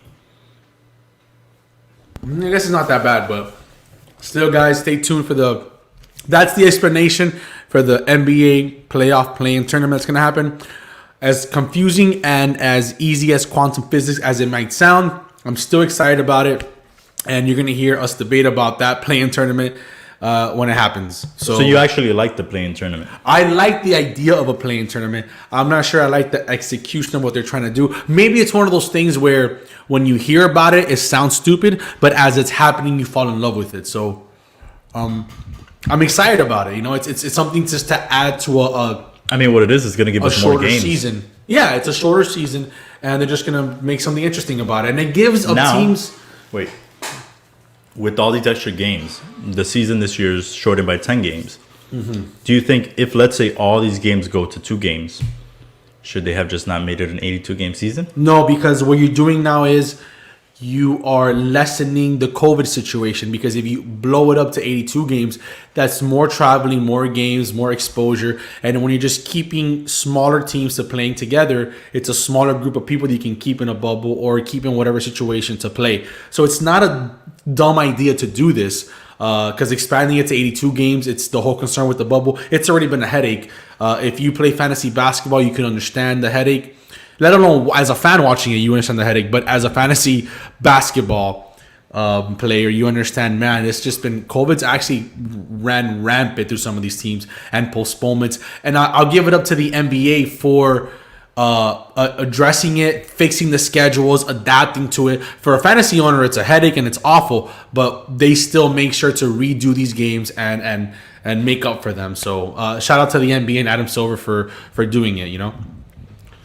All right, so another NBA thing that we want to talk about is a lot has gone around lately about the logo.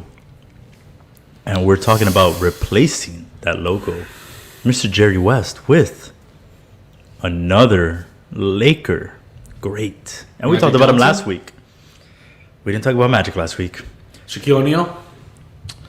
No, it's Mr. Vlade Divac. He's finally... He was a Laker. So it's not Bart Scott? It is none other than Mr. Kobe Bryant, R.I.P. They're talking about, and I think the leader, Kyrie Irving. He's right behind you. He's over your shoulder. Kobe's always looking after you. He is. The leader, Kyrie Irving, was, I believe, the first one to bring it back out into the table that we should replace the logo with Kobe Bryant. How do you feel about that? I totally understand Kyrie Irving's sentiment. You know, he looks up to him. That's like his big brother. He definitely gets his style of basketball Kobe Bryant, a la the way Kobe Bryant took his style from Jordan. So the only reason why I can't agree with Kobe Bryant being the face of the league is because not only is Kobe Bryant not the best player in the world or ever, I don't think he's top 5.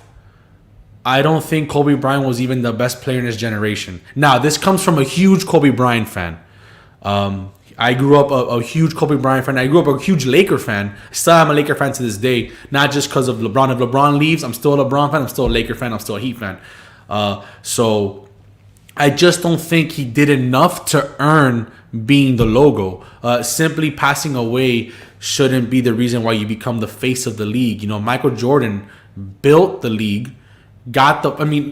Magic Johnson and Larry Bird, if you look at the history, brought it up, but Michael Jordan definitely put it to this pedestal where we're all wearing basketball shoes, and Jordan is just the guy.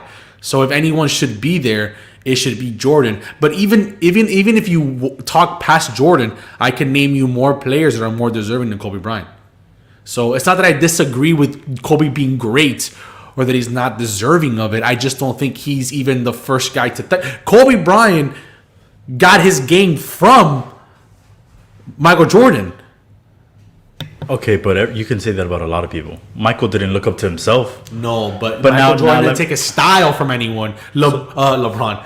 Kobe actually used... There's comparison videos where Kobe is doing Michael Jordan's moves. That's what I mean. Like, yeah, everyone has an elder statesman, but... Now let me, ask you a question.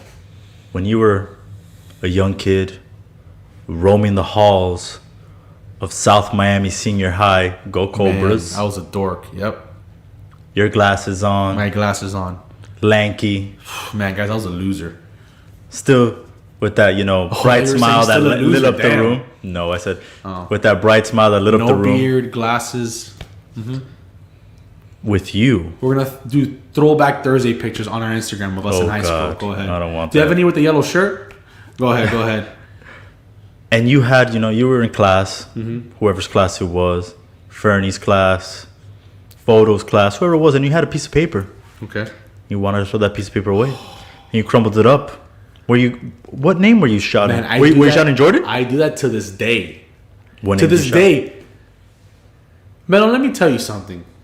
When you were out in South Miami, you were in PE. And you were tossing the football around. And you were just, messing with the guys, throwing the football around. You're like, hey, Alain, throw me the ball.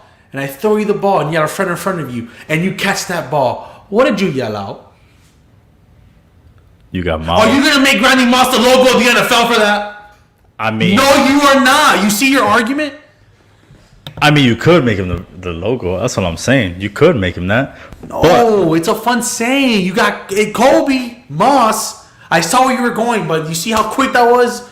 Only because you got Moss doesn't mean Kobe, doesn't mean logo. No. But no, absolutely not. But then you look at everybody that, Kobe has influenced. D. Wade, LeBron. When you talk about it, you think, okay, they were all influenced by Jordan. No, they were all influenced by Jordan. They all love Kobe. They were influenced by Jordan. Let's not get started with that. I'm just saying. LeBron wears number 23. He was an influential player. Yeah, Tim Duncan was an influential player. No, he wasn't. That guy was more boring. That's Mr. Fundamental. That's Mr. Fundamental. He wasn't. A lot of players are looked up to. What player right now in the NBA you can say, oh yeah, he modeled this game after Tim Duncan? He's an offensive liability. Gortat. Actually, Gortat's probably more Dennis Rodman. I just wanted to say Gortat to mess with you. Listen, it's just So you think Kobe should be the face of the league? He's the logo. Yeah, I know Are you playing devil's advocate, or you agree with what you say? Timmy here said he never yelled Kobe. For a long time it was Bird. For a crazy dunk it was Jordan. Tim, when did you ever dunk? I was with you with the first sentence. When did you yell Jordan? And how tall was the rim? You never dunked on somebody? And I would have said though. I remember. So Henry and Flagler, my old elementary, the basketball court was open. It was about 8 feet. That's where I first dunked. But I am not gonna change the logo to Kobe just because Kobe. No, I'm not saying that you should change it, but he's a good option. Yeah, you would think you want to change it to one of the greats of all time, but Kobe was influential in many ways. That So was Jordan. Yeah, but was Jordan really one of the boys? Like, did people be like, "Yeah, I want to go hang out with Jordan"? I feel like Kobe was that player. Okay. Just because you want to beat him doesn't mean that everyone was hanging out with. I feel like Kobe was a boy. Let's make Allen Iverson the face of the league. Let's make Allen Iverson the baller, the one who brought the swag, the one who made the league, the players. A lot of people want to be Allen Iverson, so I don't agree. You're talking about influence, Kobe, Allen Iverson. I don't know. I'm sorry, Kobe had a better career. You know what? Than Iverson. I'd rather make LeBron the face. I'd rather make LeBron the logo than Kobe Bryant. No, LeBron's about to take every record.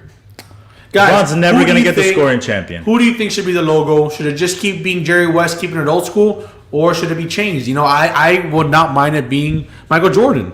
Tim just says leave the logo. I don't mind leaving it alone. I feel you can name something else, like another award about Kobe. Isn't Kobe's Bryant the MVP of the All-Star game now? I think that's the name of the award. Oh, there you go. You see, that's perfect. That's fitting for him. But I do not agree with making Kobe the logo. Haha. I don't agree with Kyrie Irving. That's crazy. But quick, next thing. What do you think about the Knicks, man? The New York Knicks. Finally, they are celebrating like if they just won the Super Bowl. The New York Knicks are excited about being 4th seed. The Miami Heat made it to the finals last year, and we were not as excited as New York Knicks fans right now being 4th seed. Now we'll go quick Nick talk. You know what? Honestly, good for them. The NBA is better when the Knicks are good. The only problem is that as good as you are, Knicks, you're right now starting to crawl into that New York Mets, section of New York where you're gonna be the little brother, unfortunately, to Brooklyn. But it's good for them. Randall's doing an outstanding job. You really want the Knicks to be good. Like when Melo was there, the Garden was the Garden. I feel like without all that and them sucking, like you go to the Garden and you would watch these games and it was like it wasn't really that much of a big deal. Now that they're playing better, good on you. Good for the NBA. I agree with Melo. People just love New York. There's something about, as much as people say you can be a big player in a small market and still make your bread. Yes, that is true. But there's nothing like a big market team making it and just making basketball more interesting. Lakers, Celtics will always, 100 times in every single year, will always be a more exciting finals than the Cleveland Cavaliers versus the Golden State Warriors. It will. People are going to tune in. People are going to love Lakers and Celtics. It's just a rivalry, and it's amazing. That's the end of the 4 quarters. We didn't put our 4 quarters up today. Oh, we didn't. We were excited, bro. It was fun. That draft was exciting. But that's the end of the 4th quarter. And to a lot of people's favorite segment, which has nothing to do with sports. What section? What are we doing now, Melo? What are we doing? It's something called OT. It doesn't get much love, but we still do OT.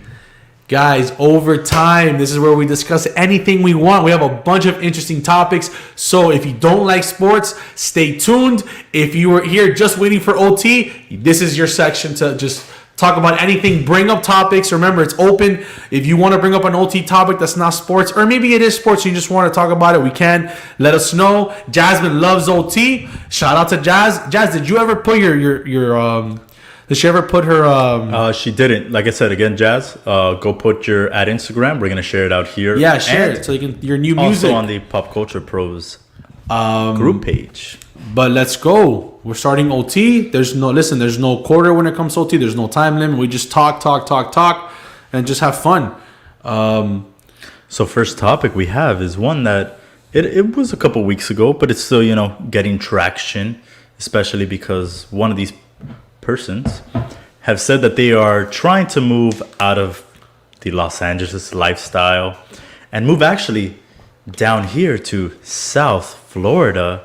and kind of, I guess maybe date around here. Who knows? LeBron Maybe she coming wants a back? Spanish boy. Oh, I think so. LeBron's coming back to Miami. LeBron's never coming back to Miami. Jazz That posted her bum. Instagram right there. Guys, follow Jasmine Valdez at Jasmine Jazz. _ Valdez _ Follow her. Great Yes. musician. Beautiful. You will not who's- regret it. Who's coming to Miami? Well, this all stems from the recent report that Miss Kim Kardashian West will be divorcing Kanye West. Wow. What do you think about that? I mean, I thought they were going to be good for a minute, but Kanye has just gone off the. I mean, the they edges. were good for a bit. They had like 10 kids. I feel for Kim having to deal with someone who's bipolar. I can't imagine what she has been going through and what it's been for her. I know that that might sound weird for a lot of followers. Why would you feel bad for millionaires and billionaires and people who are successful? But it's not easy dealing with someone who has a condition like that. I can only imagine how she was just trying her best, and it just wasn't working out. She's a mother. She's working. As much as people don't take her job seriously, what we do here is, it's hard work. This podcasting, all this stuff. You still gotta put this in. So her social media, her companies, all the things she does. She's trying to do the legal system stuff. It must have been frustrating for her when Kanye came out with the whole Trump thing. Kanye started following Trump, and I'm sure Kim didn't want to be all over politics, but she was there for Kanye when it came to the Trump thing. So I'm not surprised that she's getting a divorce, because it's just at one point, should you be there for someone with mental illness? Yes, but with the next, the next breath, the next sentence is it now affecting my life? Because I need to take care of my kids. I need to take care of my own mental health. I need to take care of my family. So it's probably best that she separates. It's hard. Mental health is a tough thing. And is Kanye doing his half of the deal? Is he taking his medication? Is he doing what he needs to do? Can Kim do more? But should she have to do more? I know she's the wife, but I mean, is he even trying? Like, he's just going over there to his beautiful ranch? It doesn't look like he's trying, in all honesty. When was it? A couple months ago, where he just went off the rails and tweet after tweet after tweet about how her mom wanted to take, the kids and all this other stuff, and it was a lot. I think it's a catch-22, right, with Kanye West, because when you're a singer and a performer, maybe Jazz can talk about this, and we can bring it in another podcast to talk about overtime in music. You need your feelings, 808 and Heartbreaks, not one of his most popular albums or best selling, but he had his soul and his heart in there, and he was probably low of low. Dark Twisted Fantasy, high of high, that was amazing. So when you have bipolar, they give you medication to put you even keel. So there's no high, there's no low. As a musician, how do you make good music? It's all about feeling. So if you're on medication for being bipolar, you're not able to make good music. So I'm pretty sure Kanye would get off of it and then try to do music, and then that's where it just becomes, you just got to stop making music. Unfortunately, we all love Kanye, but your family comes first. And I don't know, I'm just judging from what I see, but maybe he should just stay on the medication and go with his family. But hey, music makes the records, ranting sells the bills, and you got to keep going. You got to keep relevant. And like Timmy said, look, he said that they made the over. He had him at 2 years, and definitely out past that. And I definitely think she tried, man. She tried. Kim doesn't get a lot of respect, and I wonder what she's going to next. Listen, she's moving up. She had Reggie Bush. She had all these guys. Who's next? She kind of had like a whoop. She has to move up. Don't forget Chris Humphries. Chris Humphries was you know what? That was a dip. Maybe he was a dip, but a necessary dip. But still, who's next? You got to keep going higher. Who's next? Hunter Biden. Oh, Jazz tuned. There you go. I mean, they both have big lifestyles and even bigger personalities. It's pretty wild. They even made it both this far together. That's true, and they have a huge family. And you gotta look out for the kids. It's not gonna be easy, but I miss the old Kanye. Yes, I do, Danny. Thank you for tuning in, D. Man, we do miss the old Kanye. Those records. It's funny because we want the old records, but that comes with not taking his pills and everything. So next, what are we going to talk about? We just finished talking about Kim and Kanye. It's unfortunate they're getting divorced. A necessary evil that needs to happen. I guess we'll talk about something you watched recently. Okay. And I haven't watched it. I have been wanting to watch it. 72 Days, Chris Humphries. He absolutely did. Why don't you go tell us about this doc that you watched recently? Yeah, guys, I think everybody should watch this. It's actually a sports documentary on USA Olympic gymnastics. It's called Athlete A. I really recommend everybody to watch it. It has to do with the abuse that these gymnasts endured during USA Olympics with Larry Nassar and what he was doing as a doctor. He was a Michigan State doctor and then the Olympic doctor. And he just did a bunch of, evil and cruel things to some of these young girls. They were girls. They were just young girls. The Olympics started allowing young girls to just do gymnastics because their bodies and the way they're able to do things at that age, you're flexible, do all these things. It just, for sports purposes, you're able to compete in the world with some of these young stars. And the things he will get away with just because of,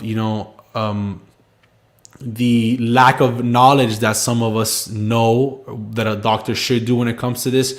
And then the way that USA Olympics handled this was a disgrace. And, it's kind of frustrating that they weren't suspended longer and they didn't do more. And it was just, I guess you don't want it to affect the players or the athletes because you still want them to compete. But man, pretty much what happened was they selected the president of the USA Olympics. They selected this guy who was head of marketing. And when you're marketing, you're not worried about the athlete. You're not worried about anything else but image. You're worried about image. You're worried about making money. That's all you care about. So when you get complaints that you have a doctor abusing these athletes, you kind of want to put it under the table because it's not good for marketing. So it's just sad. It's sad, play. Not only would he not say anything, but he would lie to the parents. He would say, yeah, I gave it to the FBI. The FBI is handling it. So it's just a disgrace. It's happy they got him. Happy Larry Nassar is in jail, and it was pretty amazing to see, that when Larry Nassar got arrested and he was in trial, one of the agreements was that all the survivors who wanted to say something were able to say it to his face and say how they felt. But it's an amazing documentary. Everybody should watch it. And anybody who has a young girl or young boy who are in athletics. Unfortunately, there's always going to be some sick people in this world, so you always got to be careful. Yeah, again, they weren't thinking about the athletes, like you said. They weren't thinking about the girls, none of that. And I mean, hopefully with this, not only are is everyone educated, but I feel like the parents as well. I feel like it's one of those things where you kind of have to watch out. And just be more involved in that. It's just unfortunate because some of these parents were involved, but it's just when you're being lied to and then you feel hopeless because the president of the USA Olympics is telling you the FBI is handling it, and they tell you to stay quiet because you don't want to affect everything else. You kind of believe it. You have the president telling you, I told the FBI, I told the police we're handling it. And then nothing happens. That's where it becomes frustrating. So parents, some of the parents were on top of it. Unfortunately, sometimes it just gets dug under. I know this is a serious topic for the podcast, but it's just something that with the whole Me Too movement and the way that what's going on, it's just it was a documentary everybody should watch. And it wasn't just the USA president. It just kept going down because remember Michigan State he was working for Michigan State, so it wasn't just USA athletes that he was doing this to. It was also Michigan State athletes who he was touching also. You trust your doctor, and he was very manipulative and lied, and it was just very, very, very. It just tore my heart up to see this. These are young girls. Even if it were women, it'd be terrible. But just seeing these young girls who are athletes, who are working their butts off to be the best in the world, and then You have these coaches who are pushing you to an exaggerated level, who are being mean, and the one nice person happens to be the doctor who's abusing you, who you don't know is abusing you because you think he's doing what he should be doing. It was just awful, and I'm just happy that he finally got what he deserved. I mean, I think I think he should die. You know, that's just my opinion. I think when it comes down to that level, it's hundreds of girls that he was doing this to. So I think Athlete A on Netflix, you guys should watch it. Wow. Yeah, I know. Once you told me that, I did want to check it out, and I had been wanting to check it out before, but now, yeah, definitely for sure, that's just disgusting. With that, let's try to move on to a lighter topic, something that might bring a little nostalgia to myself, to you, to the audience watching. And we have, there's this new streaming service. It's done by the lovely people that own CBS and MTV, and it's called Paramount Plus. Everything is a plus nowadays. It's nothing original. It's just something plus. It's Paramount Plus, and they announced recently. Who started that? Disney? Did Disney start the plus? Yeah, I think it was Disney. And then it was Discovery Plus and all. Or was it Apple? No, I don't think it was that. I think it was Disney. I saw an interesting interview, or an interesting thing that said one of Apple's biggest mistakes was not buying Netflix. Hey, it could be. Because no one's watching that on Apple TV except for you. Hey, there's some good shows, man. I like Apple TV. Well, on this Paramount Plus, MTV is bringing back some TV shows that, we used to watch growing up. Some like MTV Unplugged. But they're making new episodes, or they're new episodes? Wow, I love MTV Unplugged. They're bringing back MTV Raps. Interesting. And VH1 is bringing back Behind the Music. That's a good one. And who knows? This can be just a little bit of a push to where maybe we get Making the Video back. We even have Making the Video was fun. I love that. For you guys who don't know, Making the Video was where they got a random contestant who got to win and remake videos of their favorite musicians. So people would do Justin Timberlake, Britney Spears, and it was awesome. And maybe you can even get. One of my favorites growing up was, I would always see it in the morning. It was called Pop-Up Video. Pop-up video. And then you have the little facts of the whole video. That was on MTV. I remember having MTV3 or where I was able to watch music. I forgot, but I remember Comcast had a channel where you could watch music videos and pop-up video. And I would watch my dad's old videos. Oh, look, we have music on music. I know. Wait, so I didn't hear you correctly, but did you say TRL was on the lineup? Unfortunately not. But I feel like that's because they brought that back not a couple years ago, and they just, instead of going with the format that worked, they changed it up. Do you remember when TRL would have hundreds of people outside? I remember being a kid thinking, man, I would love to be there. And TRL was awesome. Not only that, but I know that they also have, and it's just going to be on Paramount Plus, it is the Challenge Legends. Oh. So you're going to have, people like Mark Long, Trishelle, all these challenge legends do a challenge, and it's going to be just them. Ruthie, Cora, all these people that you can think of, but it's only going to be streaming through Paramount Plus. Interesting. So I feel like they're doing a lot more than some of these other streaming sites that you're like, should I buy it? Nah, maybe not. Maybe I'll be good with that. From someone who has Disney Plus, Apple Plus, or is it Apple TV? Apple TV. Let's go. Disney Plus, Apple TV, Peacock, Netflix, Hulu, ESPN. Do you even have cable TV anymore? Actually, my mom has cable TV, so now Comcast has a app called Comcast or Xfinity Beta. It's like a beta that they're doing where you no longer need a box. You can just download the beta version of the app and just watch. So I got that. Well, we have Timmy saying he just downloaded Pearl Jam's MTV Unplugged. A lot of those Unplugged were good. Yeah, I agree. It's just them singing but live. Are we in the loop enough with the new music to enjoy an Unplugged? Like, are you gonna watch an Ariana Grande Unplugged? Are you gonna watch? I'll watch Ariana Grande Unplugged. I would also watch a Taylor Swift Unplugged. But we'll see. You know what? Some of these I feel Harry Styles Unplugged. I love Harry Styles. Some of these mumble rappers would be pretty cool on an unplugged. You know, some of these guys. So Now, I mean- what's something interesting that Jonathan here brought up? Do you think they should bring back, old people like Sway? man, Sway is not gonna leave his amazing gig.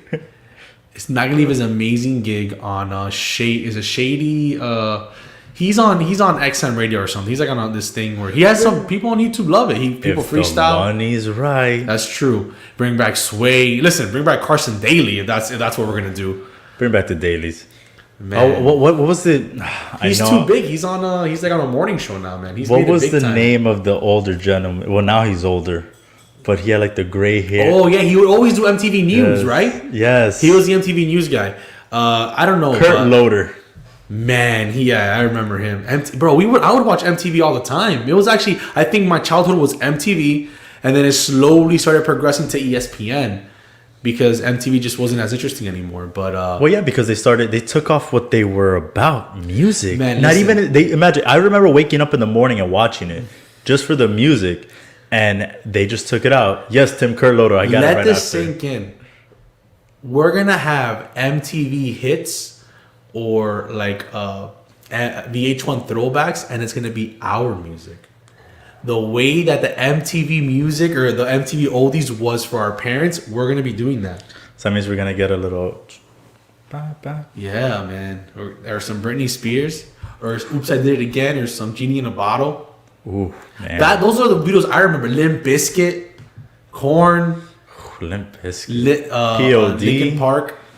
But Yeah, yeah, brother. I think that, you know what? Bring them up. Listen, bring as many of these streaming services, because I'll do the free week and see if I like it or not. You know, it's awesome. Hey, add another $10 to my monthly bill. But I think it's cool. Paramount Plus sounds right. It does. I think they're heading in that right direction. Where I honestly thought I wasn't too thrilled about it, but then once they said that, like it looks like they're bringing back other stuff to get people in.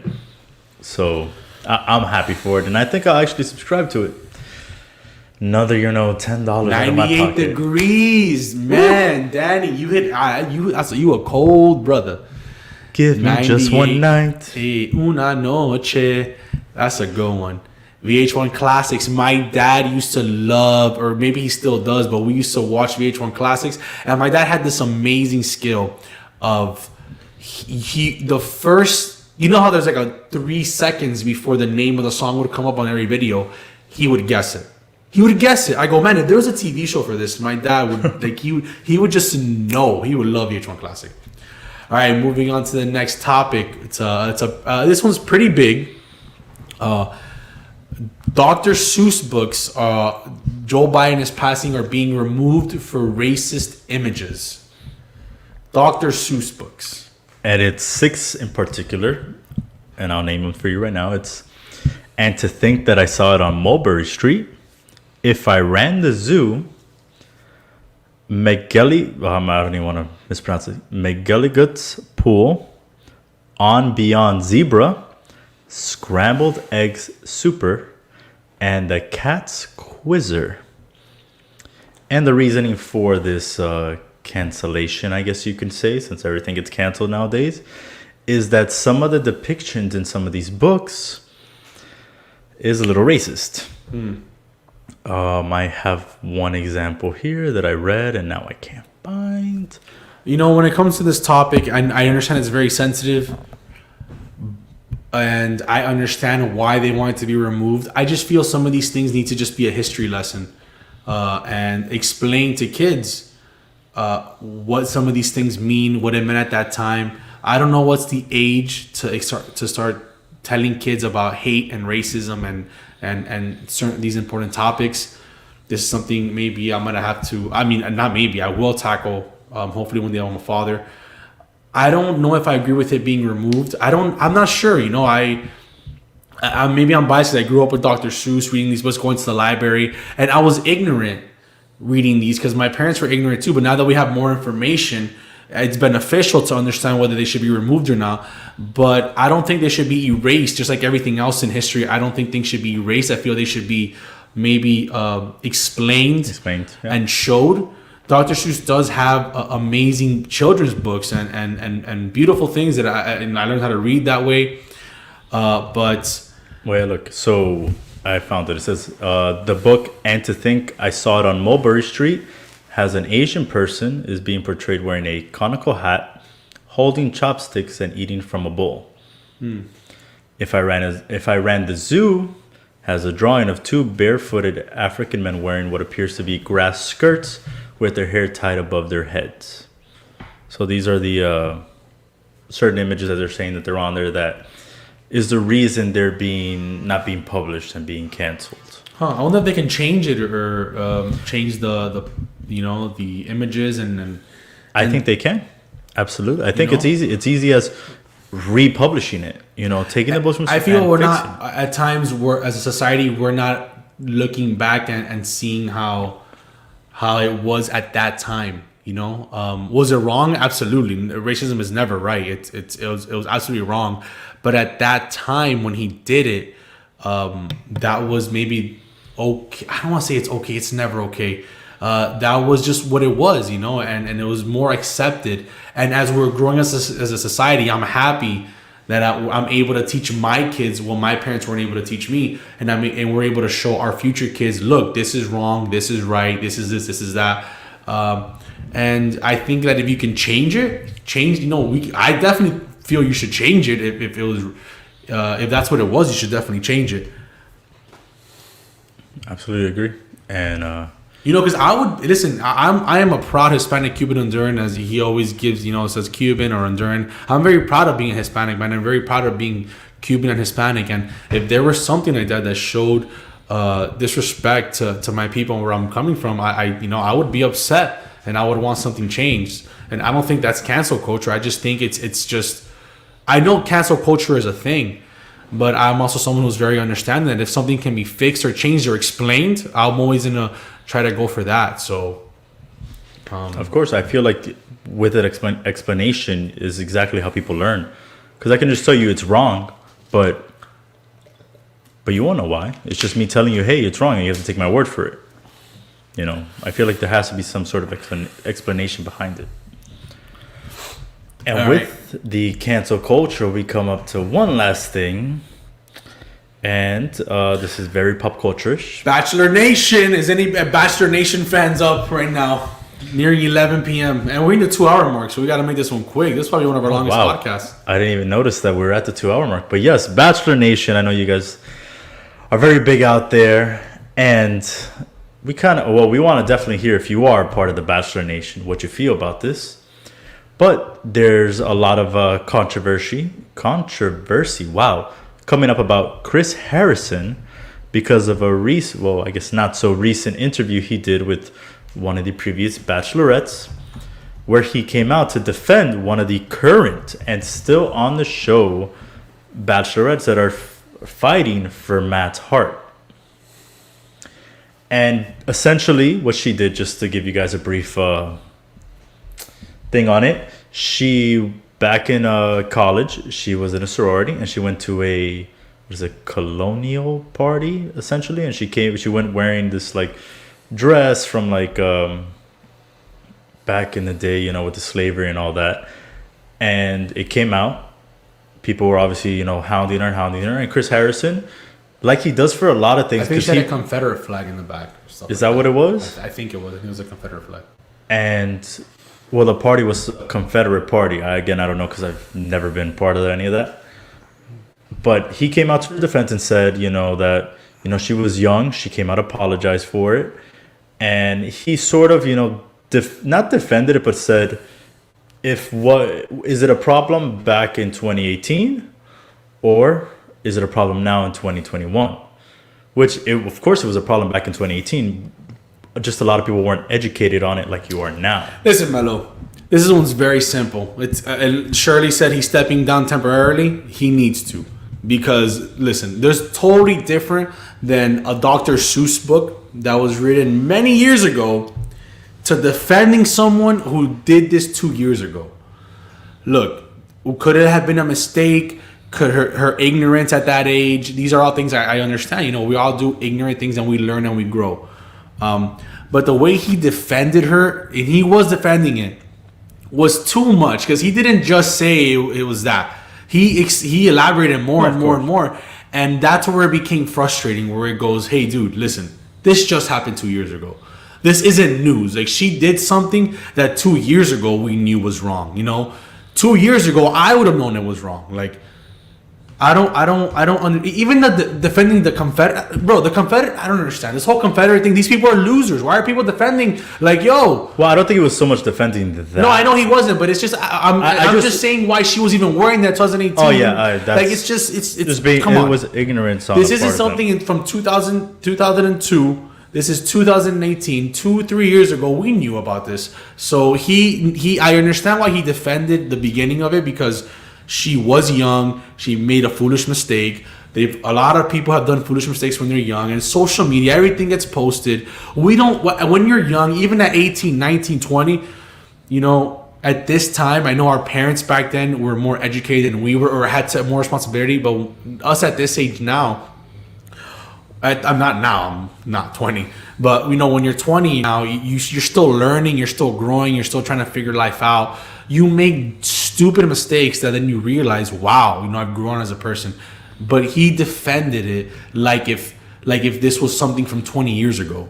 But you know what I think it is? And it's just, again, I don't know. This is just from the little bits that I've seen. I'm not defending Chris Harrison. I don't want everyone to be like, oh, I'm supporting him or anything. My thing is that the way I kind of see it is that he's defending them because, this one is his life, and he kind of defends everyone that's on this show. He's always gonna have their back. Like I've seen where maybe the girl's crying. Like I saw last season where one of the girls was like really crying and like not sure what to do, and he kind of comforts them. And I think that's kind of what he went into it as. Not only that, but there's another thing where the show's still going on. When this came out, the show was still going on, and this girl, I think her name is Ashley, she was still on the show. Right now, currently, she's still on the show, and she's one of the favorites to win.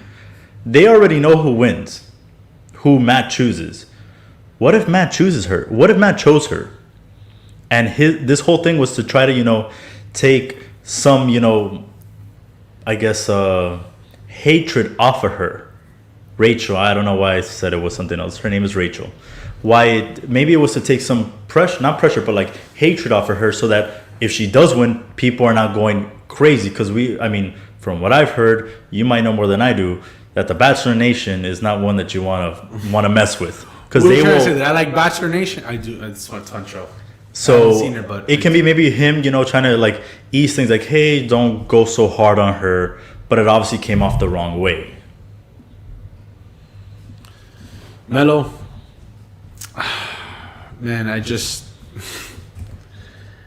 find this very, I don't know. It's just a strange situation. I do agree with him stepping down. He's not doing the after rose ceremony, and they got my boy Acho. Yep, I love him, man. Acho. Yeah, he does it with Marcellus Wiley. They do Speak for Yourself. And it's a great show on Fox. I love Fox Sports. And I think he's great. He actually has like a couple of relationship books. So that's dope. I think it's good. He's taking a step away. Get out of the limelight for a bit. If I'm them, I think they don't use him for the next Bachelorette. I think they, put someone else in the meantime. They can do Acho. They can do anyone. They could do my boy Big Easy from the last season. With Claire, that was awful. But after that, then is where you reevaluate. Do you want to bring Chris Harrison back or not? As much as you want to say he's as big as a staple to that show as anything. No, he's an important part of the show, man. So you either come out and ABC needs to say we moved on from him, or do what you got to do and support him in whatever way he's going to be able to get better and learn and try to become anti-racist. Well, guys, that is the final topic we have for overtime. Thank you so much for tuning in. Thank you so much for your comments. This is one of our longest shows, so we appreciate all the support. I hope you guys enjoyed our fantasy draft. Hope you guys enjoyed our topics today. We love you all for voting. We had a bunch of votes today. We will be back Tuesday at 8:30 again. Every Tuesday at 8:30. That is our firm time every time. So don't forget us. We have the halftime champion. I hope you guys go to our Instagram account after, like the pictures. We're gonna post the 4-quarter board that we had that was full of Lunchables and the fit wine that we recommend, Chardonnay. Thank you, Tim, for tuning in. Shirley, we appreciate it. And, love you guys all. I hope we brought you some change. And as always, I forgot my line. Melo, one job, dude. Hopefully we gave you some common sense. Damn it. I'm so sorry. The fit wine. Oh my goodness. It's okay. Because you know what it is? I always set you up. Donovan Mitchell's name, so. I always set you up, and it kind of threw me off when you set me up. We'll do that again. We'll do it. Go. Set me up. And as always, we have some parting words for you, the 4-quarter audience. I hope you can leave here with some change. And that we have brought some common sense to your lives. Thank you, everyone, for tuning in. Volume 25. 25. And we will see you all next week.